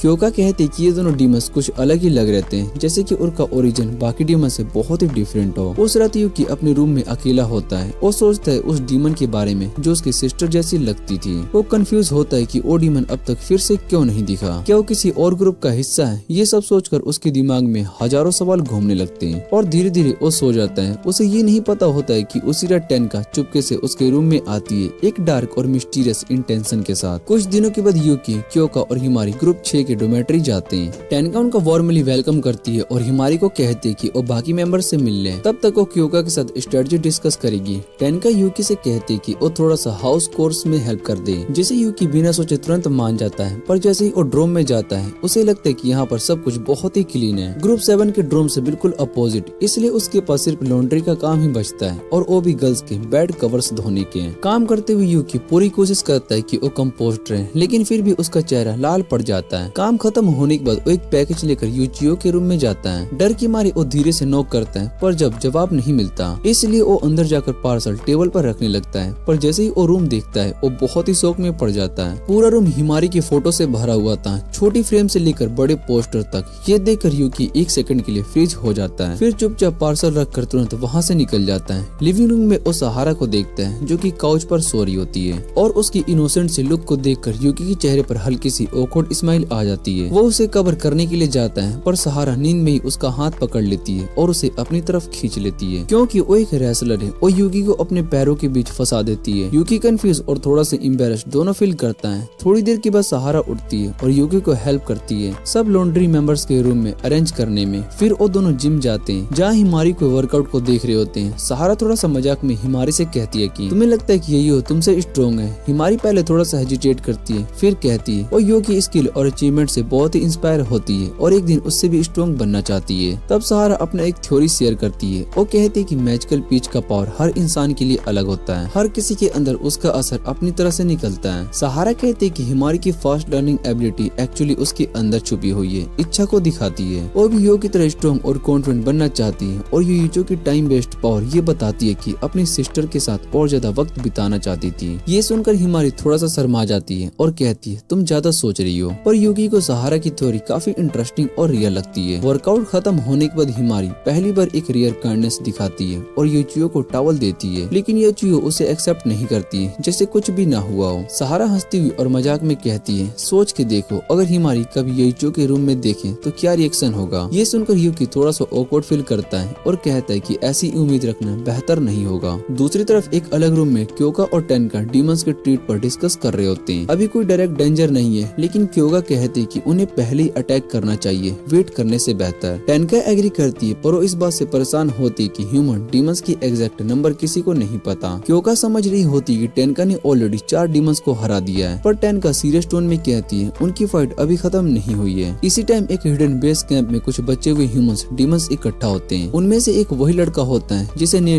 रेरेन के साथ देखा था। वहाँ एक ब्लैक हेयर लड़की भी होती है जिसका नाम शिकोकू होता है। उसी ने रेरेन की जान बचाई थी। शिकोकू ने पहले ही ग्रुप 3 को हराया था, इसलिए वो बैटल के हर डिटेल को एनालाइज करती है। रेरेन गुस्से में कहती है कि वो टेनका से हार नहीं सकता था और जोरियो को बुलाने की डिमांड करता है, एक व्हाइट हेड और जायंट वॉरियर। लेकिन शिकोकू उसे चुप करवा देती है और कहती है कि उनकी असली स्ट्रेटजी अब शुरू होगी जब उनके सभी 8 मेंबर्स इकट्ठा हो जाएंगे। रेरेन थोड़ा सा आर्ग्यू करता है कि ज्यादा ह्यूमन डीमंस को इन्वॉल्व करना मुश्किल होगा पर शिकोको स्माइल करके कहती है उनकी प्लान जितनी कॉम्प्लेक्स होगी उतनी ही पावरफुल बनेगी। मीटिंग के बाद जब टेनका और क्योका ड्रो में वापस जाने लगती है, टेनका कैजुअली टोन में कहती है क्योका मुझे यूकी चाहिए एक स्लेव की तरह। ये सुनकर क्योका एक सेकंड के लिए शोक में पड़ जाती है। टेनका कहती कि उसका लाइफ बोरिंग और एम्प्टी हो गया है और वो चाहती कि यूकी उसके स्ट्रेस और लोनलीनेस को दूर रखे एक पर्सनल कंफर्ट के सोर्स की तरह। बदले में वो क्योका से प्रॉमिस करती है कि वो उसके सुप्रीम कमांडर बनने का प्रमोशन के लिए अपना वोट दे देगी। पर क्योका अपने प्रिंसिपल से पीछे नहीं हटती। वो कहती कि उसे अपनी गोल किसी डील के बदले नहीं अपनी स्ट्रेंथ से हासिल करनी चाहिए। टेनका बस स्माइल करती है और कहती है चाहे कुछ भी हो जाए वो फिर भी यूकी के साथ प्राइवेट टाइम स्पेंड करेगी। ये बात क्योका को अंदर से इरिटेट कर देती है। वापस ड्रोम जाते वक्त क्योका यूकी और हिमारी को सब कुछ बताती है। यूकी ये सब सुनकर थोड़ा सा स्टंट रह जाता है। उसे समझ में आता है कि टेनका उसे अपने लिए चाहती है जैसे अपने बोरेडम और फ्रस्ट्रेशन का पर्सनल टॉय बनाना चाहती हो।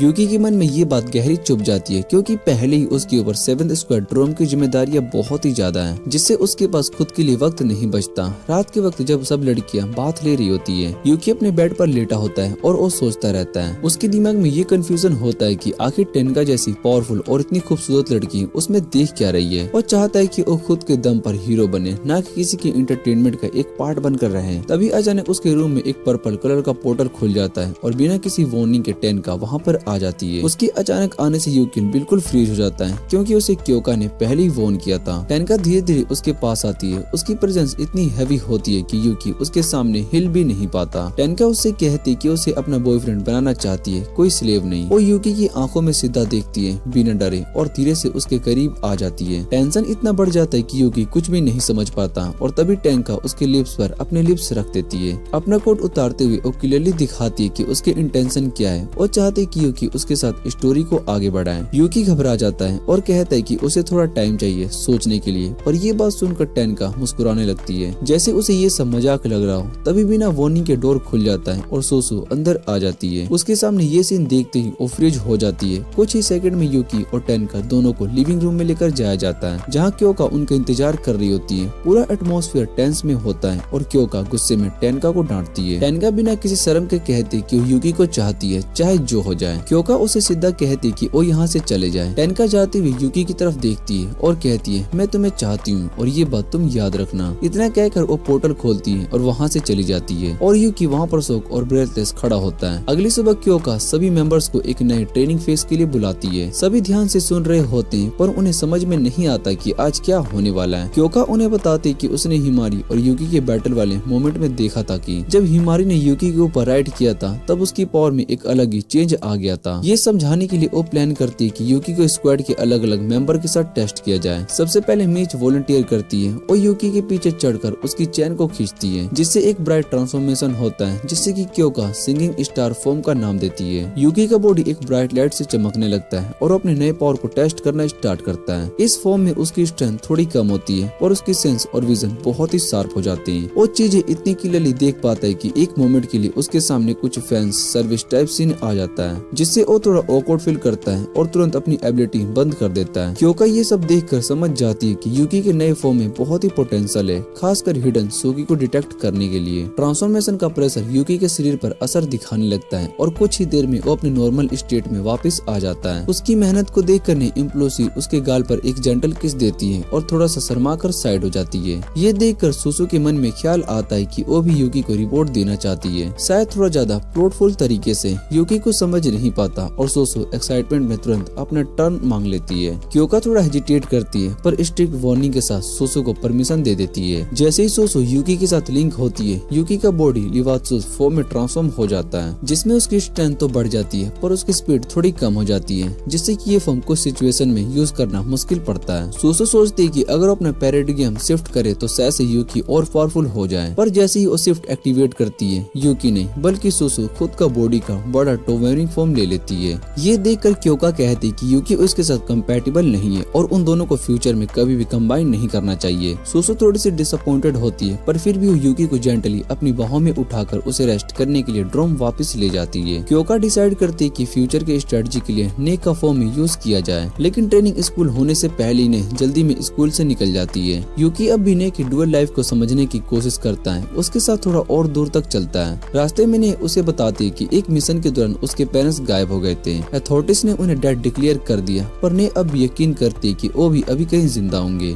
ये सुनकर यूकी को अपनी मिसिंग सिस्टर की याद आ जाती है और उन्हीं के जज्बात को खुद को रिलेट करता है। दूसरी तरफ क्योका लंच के लिए टेनका से मिलती है। बातें करते हुए उनका टॉपिक सुप्रीम कमांडर पर चला जाता है, जो अब सूकी के साथ डायरेक्ट नेगोशिएशन कर रहा होता है ताकि मोटो क्राइसिस खत्म हो सके। क्योका इसे एक डेंजरस स्टेप मानती है क्योंकि उसे सूकी पर बिल्कुल भी ट्रस्ट नहीं है। टेनका बताती है कि एक कॉन्फ्रेंस होने वाला है जिसमें सभी कमांडर्स को बुलाया जाएगा और वो क्योका के 7th स्क्वाड का अपना फुल सपोर्ट देगी। क्योका खुशी से उसकी ऑफर को एक्सेप्ट कर लेती है। बाद में क्योका और टेनका दोनों ड्रोम वापस आते हैं, जिससे कि यूकी उन्हें देखकर थोड़ा सा हैरान हो जाता है। वो उनके लिए ड्रिंक्स लेने के लिए जाता है, तभी टेनका थोड़ा सा टीजिंग मोड में उसके साथ मजाक करती है। उसकी ये हरकत को देख कर ने और क्योका दोनों थोड़ा सा अनकंफर्टेबल फील करते हैं, लेकिन उस टेंशन भरे मोमेंट को तोड़ देती है एक इमरजेंसी अलार्म। पूरे मेट्रो में कई गेट्स एक साथ ओपन हो चुके होते हैं, जो कि एक बड़े थ्रेट के सिग्नल देते हैं। क्योका, यूकी और टेनका तुरंत बैटलफील्ड की तरफ दौड़ जाते हैं, जहाँ हिमारी और सुसु पहले से ही फाइट कर रहे होते हैं। टेनका उन्हें हेल्प करने की ऑफर देती है, पर क्योका मना कर देती है, ये साबित करने के लिए कि यूकी उसके साथ लॉयल है और उसके साथ मिलकर लड़ सकता है। जैसे यूकी ट्रांसफॉर्म होता है, वो क्योका के अंदर का टेंशन महसूस करता है और तब क्योका उससे कहती है, याद रखना यूकी, तुम मेरे हो, किसी और के नहीं। यूकी और क्योका एक साथ मिलकर लड़ते हैं और उनकी अटैक इतनी परफेक्टली सिंक्रोनाइज होती है कि टेंका और सुसु जैसे एक्सपीरियंस्ड फाइटर भी उनकी टीम वर्क को देखकर बहुत ही हैरान हो जाते हैं। बैटल और इंटेंस हो जाती है जब एक मॉडिफाइड सुकी सामने आता है, जो पहले कभी नहीं देखा गया। क्योका अपनी ब्लेड से उस क्रिएचर को 2 टुकड़ों में काट देती है, लेकिन सबको शौक तब लगता है जब वो तुरंत रीजनरेट हो जाता है। सिचुएशन क्रिटिकल होती देख यूकी और क्योका अपनी पावर्स कंबाइन करते हैं और ब्लेड क्रॉस टेक्निक का यूज करते हैं। उनका कंबाइंड अटैक इतना पावरफुल होता है कि वो म्यूटेटेड सुकी को पूरी तरीके से डिस्ट्रॉय कर देता है। दूर एक जगह पर शिकोकी और जोरी छुपकर ये सब देख रहे होते हैं। शिकोकू इंसानों की एडेप्टेबिलिटी को देखकर फैसिनेट हो जाता है, लेकिन अंदर ही अंदर उनके सर्वाइवल पर डाउट करता है। बैटल के बाद यूकी क्योका के स्ट्रिक्ट ट्रेनिंग मेथड के बारे में सोचती है और समझता है कि उसकी टफ डिसिप्लिन ही थी जिसने कि उसे अपने लिमिट्स के आगे बढ़ने पर मजबूर किया। क्योका उसकी ग्रोथ देखकर हल्का सा स्माइल करती है, एक रेयर मोमेंट जिसमें कि वो खुद भी प्राउड फील करती है। उधर टेनका यूकी के पोटेंशियल को देखकर मुस्कुराती है और कई सालों के बाद उसके अंदर एक्साइटमेंट जागती है। यूकी और क्योका बैटलफील्ड में आगे बढ़ते हैं, एक एक करके सब रिमाइमिंग सुकी को मार गिराते हैं जब तक कोई भी जिंदा नहीं बचा। जब सब कुछ खत्म हो जाता है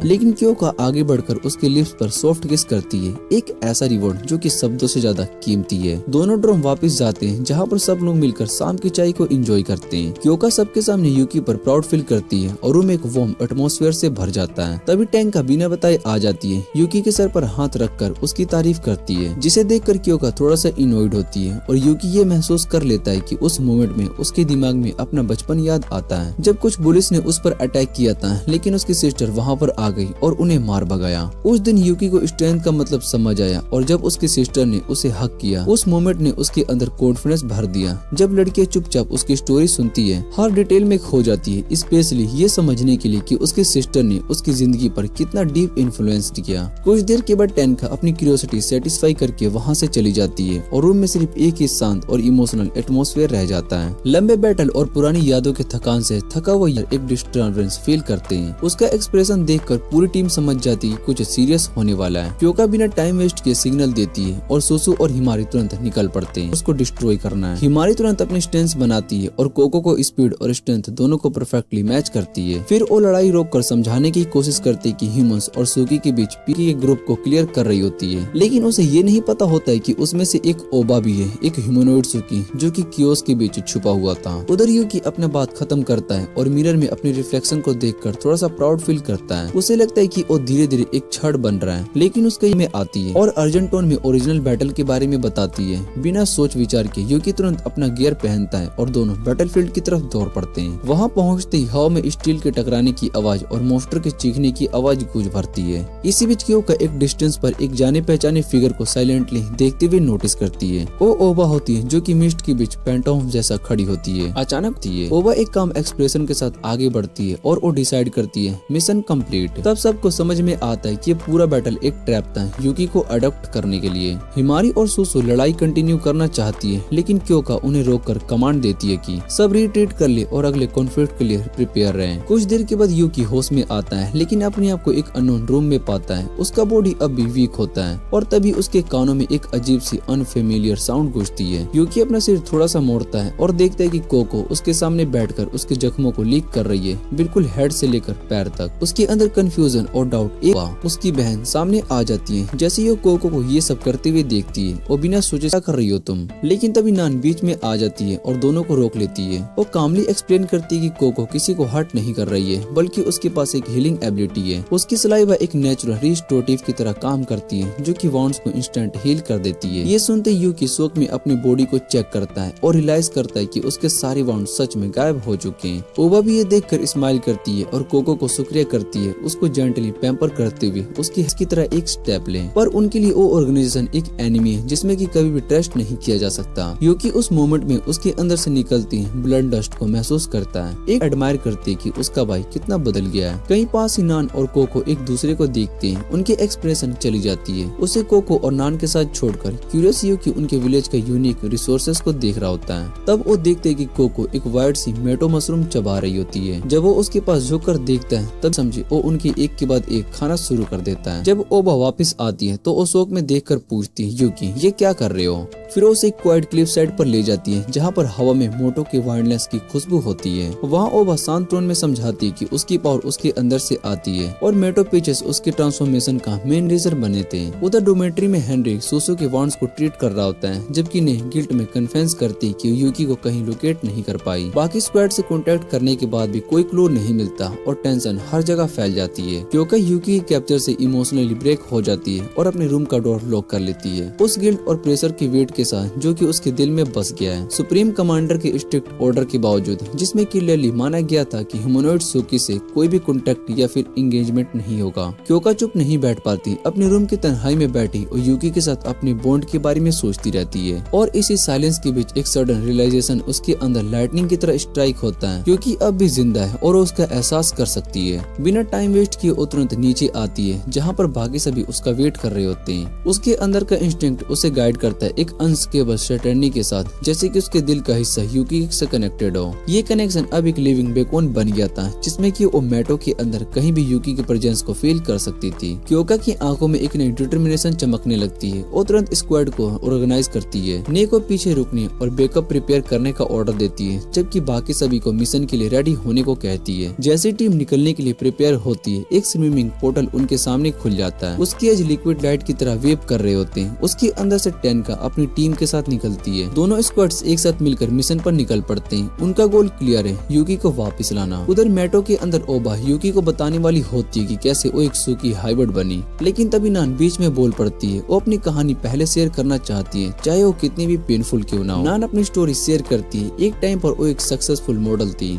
जिसे अपनी ब्यूटी और परफेक्शन से प्यार था, लेकिन एज के साथ जब उसके करियर का साइन धुंधला पड़ने लगा, उसके अंदर फियर और डिस्प्रेशन बढ़ने लगी। एक दिन उसके साथ एक मेटो मैशिप होता है और सर्वाइवल के डिस्प्रेशन में वो एक मेटो पीच खा लेती है। उस पीच में उसे बहुत ही सारी पावर मिलती है, लेकिन हॉरिफाइंग कॉस्ट पर। उसका बॉडी और फेस दोनों ट्रांसफॉर्म हो गए होते हैं एक मिस्टीरियस फॉर्म में। जब वो होश में आती है तो अपने आप को एक सुकी रिसर्च फैसिलिटी में पाती है। वहाँ एक एल्डरली वुमन ने उसे बताया कि वो एक अल्टरनेट बीइंग है, लेकिन वो समझ नहीं पाई थी कि उसका मतलब क्या है, जब तक उसे रियलाइज नहीं हुआ कि वो खुद एक ह्यूमनॉइड सुकी बन चुकी है। उस साइंटिस्ट ने उससे रिक्वेस्ट की थी वो एक रिसर्च सब्जेक्ट की तरह कोऑपरेट करे, ताकि वो मेटो मैशिप के कोर को ढूंढ सके। ये सुनकर नान के दिल में डर और भी डिस्गस्ट भर गया। उसे लगा कि अब वो इंसान नहीं रही, सिर्फ एक एक्सपेरिमेंट बन चुकी है। ये रियलाइजेशन उसे तोड़ देता है और वो रो पड़ती है। यूकी उसकी स्टोरी को सुनकर शौक में रह जाता है। डिसबिलीफ और सिंपैथी दोनों उसके फेस पर क्लियरली दिखाई दे रहा होता है। नान आगे बताती है कि कुछ टाइम के बाद एक यूनिक एबिलिटी मिलती है, सॉलिड ऑब्जेक्ट के थ्रू ट्रेवल करने की पावर। इसी पावर को यूज करके वो अपने कंपेनियंस के साथ वहाँ से एस्केप करती है। उसके बाद कोको अपनी स्टोरी बताती है। वो भी एक ऐसी कंडीशन से गुजरी थी, बस उसका एस्केप अलग था। फिर वो यूकी को बताती कि उसमें से ज्यादा लोगों के साथ कुछ सिमिलर ही हुआ था। सब ने अपनी ह्यूमैनिटी बचाने के लिए स्ट्रगल किया। और फिर कोको का टोन थोड़ा सा सीरियस हो जाता है और वो ओबा के बारे में बताती है।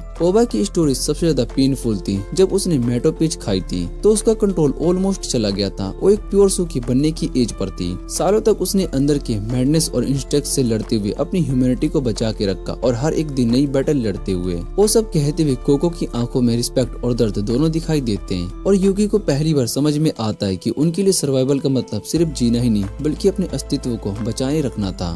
उस जगह का कंट्रोल वापस पाने के बाद ओबा को नान, कोको और बाकी छुपे हुए विलेजर्स मिल जाते हैं, जहाँ कोको बताती है कि वो यूकी को प्रोटेक्ट करने के लिए इतनी डिटरमाइंड क्यों है। ये सुनकर यूकी कहता है कि इन सब सच्चाइयों को दुनिया तक पहुँचाना चाहिए, लेकिन ओबा इस बात को बेकार बताती है। वो कहती है कि इंग यांग ड्रोम मेटो से इतना फायदा उठाता है कि वो कभी इसे बंद नहीं करेगा, चाहे उसके पास कितनी ही पावर क्यों न हो जाए। वो ये भी कहती कि उन जैसे हाइब्रिड का एग्जिस्ट करना ही करप्शन का सबसे बड़ा सबूत है। तभी कोको गुस्से में बोल पड़ती कि हमें इंग यांग ड्रोम पर सीधा हमला कर देना चाहिए, उसे बर्बाद करके अपने दोस्तों को वापस लाना चाहिए। तब अचानक से सूकी उनके आसपास आ जाते हैं, जैसे कि यूकी डर जाता है, पर ओबा और बाकी सभी अपने पर्सन सूकी को सामने लाते हैं, जो कि नॉर्मल सूकी से काफी ज्यादा पावरफुल होते हैं। नान यूकी को बताती है कि वो कब से यही तैयारी कर रहे हैं इंग यांग ड्रोम पर अटैक करने के लिए। यूकी सभी को समझाने की कोशिश करता है कि अगर डीमन डिफेंस फोर्स को सच पता चल गया तो वो भी उनके खिलाफ खड़े हो जाएंगे, और ओबा बताती है कि उनके पास पहले से ही प्लान तैयार है और सुप्रीम कमांडर तक इस करप्शन के बारे में जानता है। ये बात सुनकर सभी के अंदर और भी डिटरमिनेशन आ जाता है। यूकी उन्हें रोकने की कोशिश करता है और कहते हैं कि क्योका भी उनका साथ देगी, लेकिन उसी वक्त ओबा को कुछ महसूस होता है और वो तुरंत अपने लोगों को मूव करने का ऑर्डर देती है। इसी वक्त बाहर क्योका, टैंका और दूसरे लोग हिडन विलेज के पास पहुंच जाते हैं। क्योका कहती है कि उनका सिर खुद यूकी के लोकेशन की तरफ खींच रहा है, जो कि केव के अंदर है। वो अपनी टीम को कहती है कि उन्हें बिना जरूरत के लड़ाई नहीं करनी चाहिए, क्योंकि सुप्रीम कमांडर से उन्हें परमिशन नहीं मिली, लेकिन अगर ह्यूमनॉइड सूकीस अटैक करे तो वो फिर फाइट कर सकते हैं। टैंका मुस्कुराकर कहती है कि लगता है कि क्योका को अब समझ आ गया है कि किसी अपने को खोने का दर्द क्या होता है। तभी नीचे से सूकीस बाहर निकल आते हैं और ये ईचो तुरंत अपनी गोल्डन टाइम एबिलिटी का यूज करके 5 सेकंड फ्यूचर को स्किप कर देती है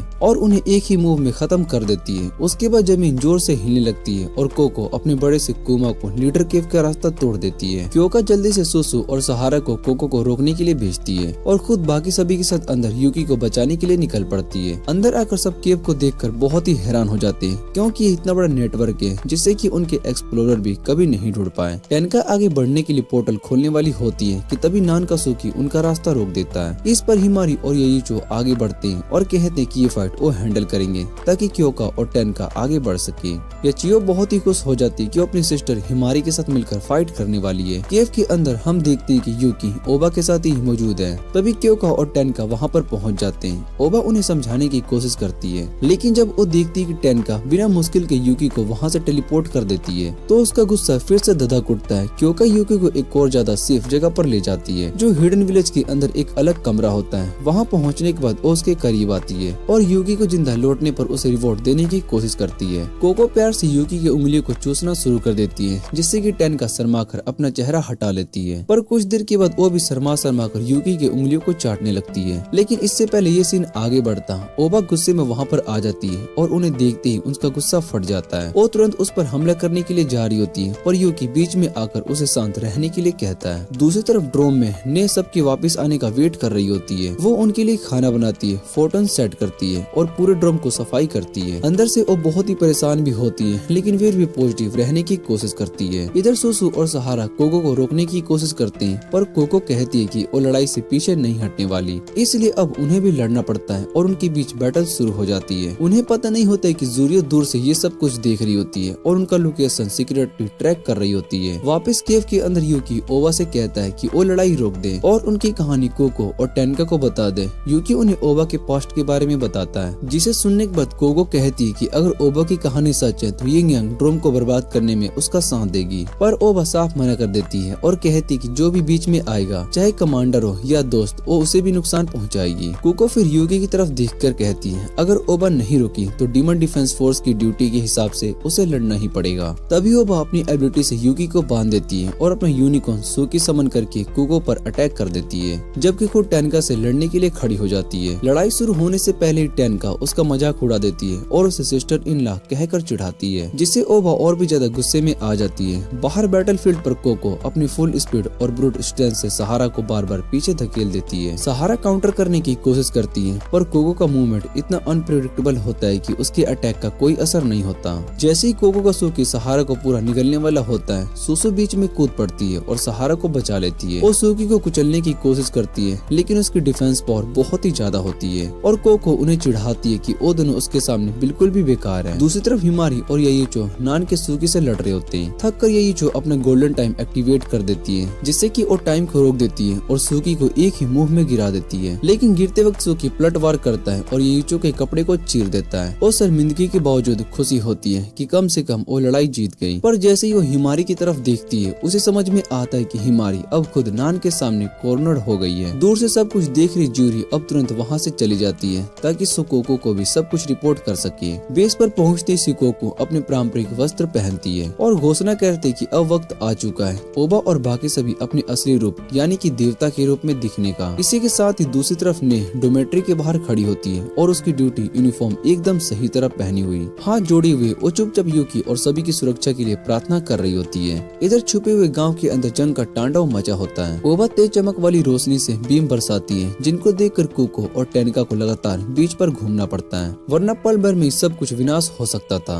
यूका जो कि अराता की बिल्कुल करीब फंसी होती है पूरी जान लगाकर उसके गले पर बांधे रिबन को खोलने की कोशिश कर रही होती है क्योंकि वही रिबन उसके नियंत्रण का असली जादू होता है। क्योका अपने शांत रीतियों से ओबा की सच को समझने की कोशिश करती है लेकिन यूकी की कमी उसके मन को तोड़ रही होती है जिस वजह से उसकी ताकत धीरे धीरे कम होने लगती है। फिर भी उसका तलवार चलना रुकता नहीं, वो लगातार उस भूतिया जानवर के कठिन खिंचाव को चीरने में लगी रहती है। हर बार उसके हाथ को झंझोर कर देता है लेकिन पीछे हट जाना उसके किताब में लिखा ही नहीं था। जब क्योको बीच से लड़ रही होती है टेनिका सीधा ओबा का सामना करती है। ओबा डरावनी रफ्तार से हमला बोल देती है, हर हरकत में कातिल सफकरी होती है लेकिन टेनिका बचती है, सिर्फ तेजी से नहीं बल्कि अपने पूरे नियंत्रण के साथ। उसकी टेलीपोर्टेशन अब अलग अलग झटकों तक सीमित नहीं रही बल्कि लगातार एक के बाद एक 100 से भी ज्यादा इंस्टिंक्ट शिफ्ट्स एक ही पल में। ओबा गुस्से में आकर एक आम को डांट लेती है और उसके साथ ही उसका पूरा फूट पड़ता है। उसके बाल भी तलवारों की तरह लहरा रहे होते हैं, उसके मुंह से लेजर जैसी किरणें निकलती है और उसकी रफ्तार आंखों से ही ओझल हो जाती है। टेंका इस भयंकर बाल को भी देखकर पीछे नहीं हटती और जानती है कि कराटा कितना बड़ा है लेकिन फिर भी अपनी सीमाओं को तोड़कर अपना असली ट्रम्प कार्ड सामने दिखाती है। रैपिड फायर टेलीपोर्टेशन इतनी तेज की अराता की इंस्टेंट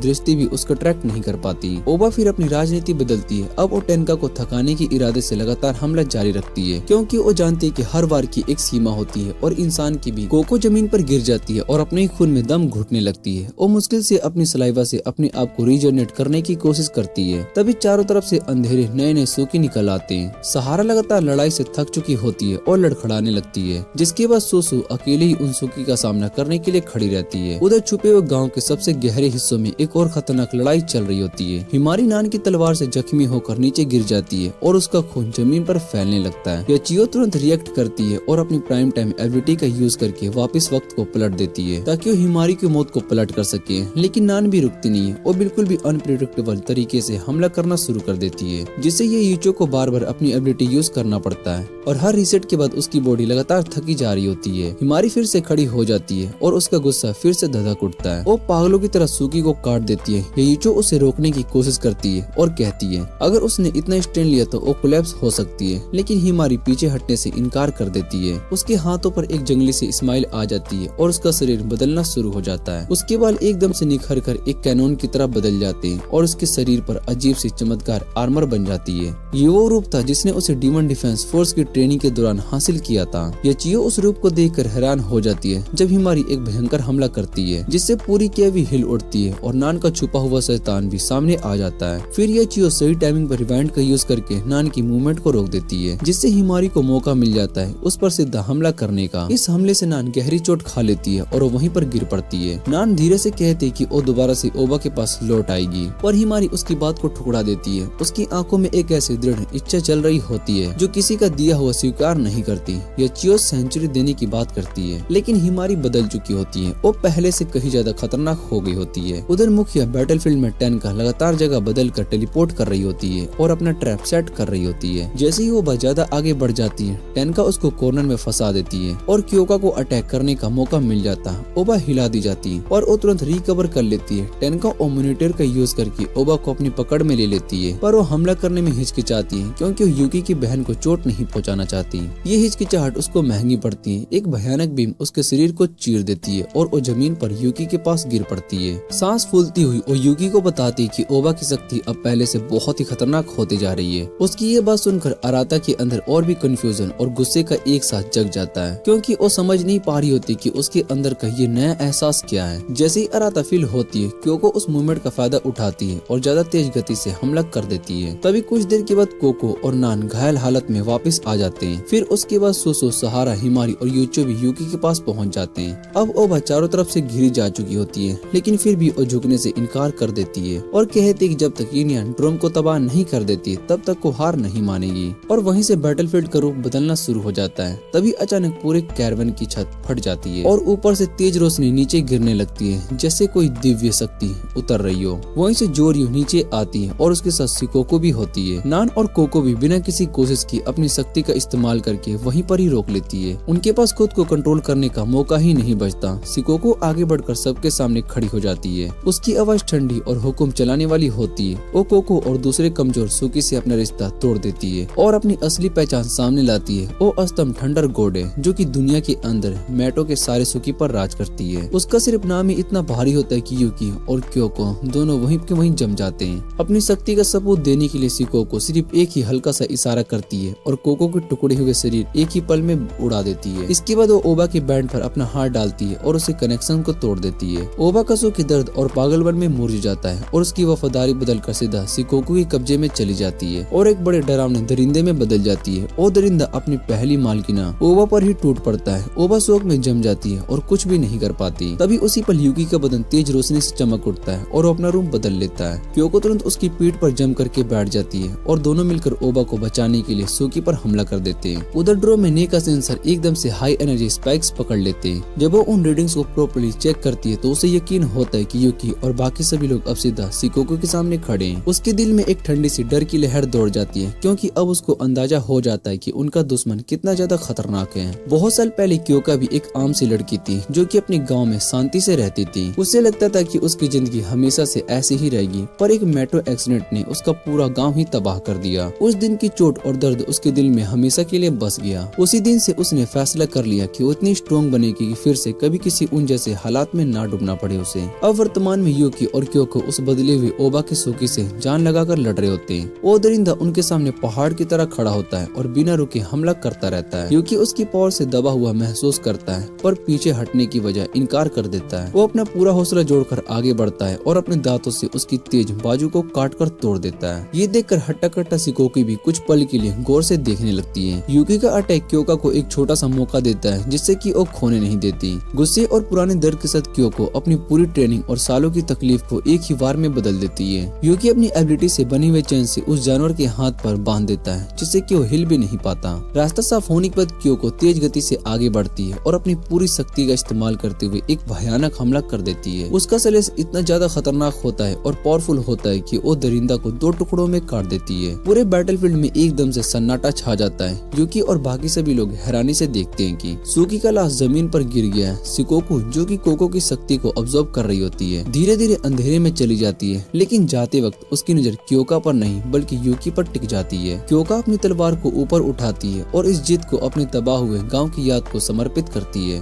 वो यूकी से कहती कि अब बाकी लोगों को जमा करो ताकि वो अपनी पोजीशन फिर से सिक्योर कर सके। यूकी का ध्यान तुरंत उसकी बहन ओबा पर चला जाता है, जो थोड़ी दूर जख्मी हालत में पड़ी होती है। थोड़ी हिचकिचाहट के बाद भी ओबा उसे बताती है कि वो ठीक है और अपना ध्यान रखे। अपने दोस्तों नान और कोका पर देती है। वो कहती कि वो उन्हें बचाएगी और किसी को पीछे नहीं छोड़ना चाहती। क्योका बिना सोचे समझे ओबा की रक्षा करने का वादा करती है। टेनका भी मदद के लिए तैयार हो जाती है और यिंग यांग ड्रोम को इंटरफेयर करने से रोकने का वादा करते हैं, लेकिन ओबा डीमन डिफेंस फोर्स को इन्वॉल्व करना नहीं चाहती थी। टेनका सुप्रीम कमांडर के रूथलेस पर डाउट करते हुए अपने अंदर का डर समझ जाती है और साइलेंटली कंफर्म करती कि अगर मौका मिलता है तो कमांडर सह से ओबा को एलिमिनेट कर देती। क्योंकि ओबा को चुपके से स्लैश देती है और चेतावनी देती है कि ये इंसिडेंट कमांडर तक पहुंचाया जाए और वो सह से उनका पीछा करने लगेगी। ओबा खता कर समझकर अपनी टीम को छुपाने का वादा करती है और उनकी सुरक्षा को प्रॉमिस देती है। क्योका भी प्रॉमिस करते है कि वो पर्सनली यिंग यांग ड्रोम को इन्वेस्टिगेट करेगी ताकि ओबा की सुरक्षा हो सके। फिर यूकी, क्योका और टेनका ड्रोम वापस आ जाते हैं, जहाँ पर ने उन्हें रिलीफ के साथ ग्रेड करती है। वो क्योका को बताती है कि सुसु और हिमारी अब रिकवर हो चुके हैं और कुछ दिनों में वापस आ जाएंगे। टेनका तुरंत वापस चली जाती है और यूकी का तुरंत रिवॉर्ड ऑफर करना से मना कर देती है। कहती कि वो अपनी रिकवरी कंप्लीट होने तक फीड करेगी। ड्रोम के अंदर क्योको यूकी को इंस्ट्रक्ट करते कि वो अलर्ट रहे, किसी किसी भी फॉलो अप अटैक के लिए और फिर खुद बात लेने के लिए रिकवर करने जाती है। उधर ने सुसु और हिमारी के लिए कपड़े तैयार करती है और यूकी के परेशान चेहरे को नोटिस करती है और चुपके से उसको कंफर्ट करती है। जब यूकी का पेट ग्रोल करता है, ने सबके लिए बनाए गर्म खाना सर्व करती है। यूकी चुपचाप कहता है, उसके दिमाग में सोच का सिलसिला चल रहा होता है। थोड़ी देर के बाद कोको बात से निकलती है और यूकी की टेंशन देखकर डिसाइड करती है कि वो उसका स्ट्रेस दूर रखेगी और अपने तरीके से वो उसे अपने रूम में ले जाती है और अपने कपड़े उतारते हुए यूकी को रिपोर्ट देने का मेथड दिखाती है। यूकी शर्म से लाल हो जाता है जब वो उसके करीब आती है और दोनों एक दूसरे के साथ किस करते हैं, जिसमें गर्मी और नर्वसनेस दोनों मिक्स हो जाती है। मस्ती करती हुई क्योका यूकी को छेड़ती है और उसको मजाक मजाक में एक सबमिशन होल्ड में पकड़ लेती है, जहाँ वो अपने आप को उसकी मास्टर घोषित करती है। इस दौरान क्योका के अंदर थोड़ी सी जलन भी सामने आती है क्योंकि उसे बुरा लगता है कि यूकी अपनी बहन ओबा को बहुत ही ज्यादा मानता है। यूकी थोड़ा परेशान हो जाता है, उसके दिल में उलझन और थकान दोनों होती है और आखिर में वो हाँ करके यूकी थोड़ा परेशान हो जाता है, उसके दिल में उलझन और थकान दोनों होती है और आखिर में वो हार मानकर बस सो जाता है। क्योका थोड़ी उदास सी होती है पर फिर भी प्यार से उसको गले लगा लेती है और धीरे से कहती है कि आगे चलकर उसे और भी बड़े रिवॉर्ड मिलेंगे। दूसरी तरफ शिकोको के पैलेस में माहौल भारी होता है। वहाँ कोको और नान को एक नई डिवाइन एंटिटी के लिए बलि चढ़ा दिया जाता है। उनके शरीर एक अजीब और अशुद्ध रूप में जुड़ जाते हैं। ये देखकर सूर्या शिकोको से सवाल करती है पर शिकोको उसकी बात को नजरअंदाज कर देती है और कहती है कि ये नई शक्ति उनके एम्पायर के लिए एक अमर सैनिक होगी, एक देवता समान साथी जो कि हमेशा उनका साथ देगा।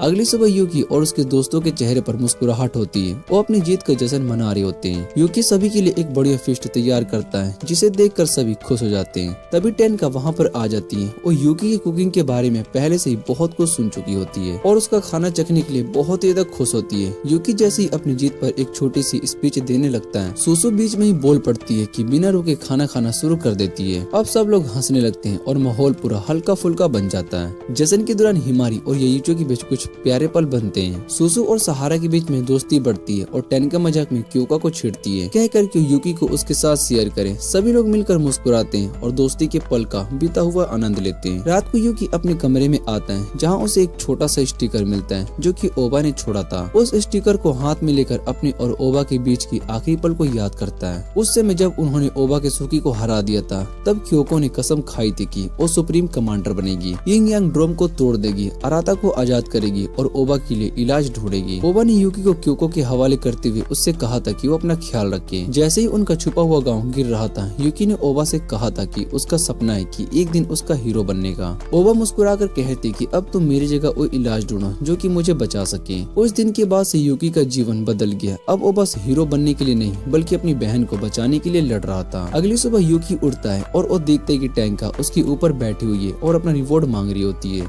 पर तभी क्योको गुस्से में कमरे में आ जाती है और टेनका को तुरंत वहाँ से निकलने को कहती है क्योंकि कुछ जरूरी काम होते हैं। फिर वो यूकी को डांट कर उससे कठोर ट्रेनिंग करवाती है और उसे आराम नहीं लेने देती। कुछ देर के बाद हिमारी यूकी के पास आती है और कहती है कि वो अपनी पीच ब्लेसिंग को और स्ट्रॉन्ग बनाना चाहती है ताकि वो भी क्योको के साथ मिलकर लड़ सके। वहीं दूसरी तरफ ने देखती है कि सोसु चुपचाप मुस्कुरा रही होती है। हॉस्पिटल में बिताए हुए समय में उसने प्यार के बारे में कुछ सीखा था। वो सोचती है कि यूकी के लिए कई लड़कियां कुछ महसूस करती है और वो अपना समय आने तक का बस इंतजार करेगी। तभी ने को अचानक से बहुत ही तेज एनर्जी का एहसास होता है और सीन वहीं पर खत्म हो जाता है। इसके बाद हमें देखने को मिलता है एक गेट खुल जाता है बिल्कुल उनके पास ही। जैसे ये खबर मिलती है, पूरा स्क्वाड तुरंत एक्शन में आ जाता है। हिमारी और सुसु सबसे पहले आगे बढ़कर रास्ते को सेफ जगह पर करने लगते हैं, जबकि क्योका और यूकी सीधा मुकाबला करने के लिए तैयारी करते हैं। मिशन पर निकलने से पहले यूकी घुटनों के बल बैठता है और क्योका के हाथ को चूमकर अपनी वफादारी का वादा निभाता है। उसी पल उसके अंदर एक जबरदस्त पावर निकलती है और उसका स्लेव फॉर्म एक्टिवेट हो जाता है। क्योका उसके ऊपर चढ़कर उसका कंट्रोल संभालती है और दोनों मिलकर एक ही शक्ति बन जाते हैं, एक ऐसी जोड़ी जिसे रोकना मुश्किल होता है। फिर शुरू होती है एक जबरदस्त लड़ाई। यूकी और क्योका मिलकर यूकी के पूरे दोस्तों को छीन छोड़ कर देते हैं। वो दोनों मिलकर हर एक सुकी को काट रहे होते हैं और आखिर में एक बड़े मोस्टर को भी एक ही वार में 2 टुकड़े कर देते हैं। ये जीत सिर्फ एक लड़ाई नहीं होती, ये क्योका के सुप्रीम कमांडर बनने की यात्रा शुरू करती है। और यूकी के लिए ओपन जब वो सच में अपने सपने में हीरो बनना चाहता था। दूर कहीं छाइयों में छुपी हुई ओबा ये सब देखती है। अपने भाई को क्योका के साथ लड़ते हुए और जीत को देखकर उसके दिल को सुकून आता है, पर वो चैन से नहीं बैठ सकती थी। वो चुपचाप प्रार्थना करती है क्योका और नान के लिए और कसम खाती है कि वो उन दोनों को एम्पायर के कब्जे से आजाद करेगी। इसी के साथ ये एनिमे का सीजन यहीं पर एंड हो जाता है। अगर आपको ये वीडियो अच्छी लगे तो वीडियो को लाइक करके चैनल को सब्सक्राइब जरूर कर लेना। तो मिलते हैं अगली वीडियो में।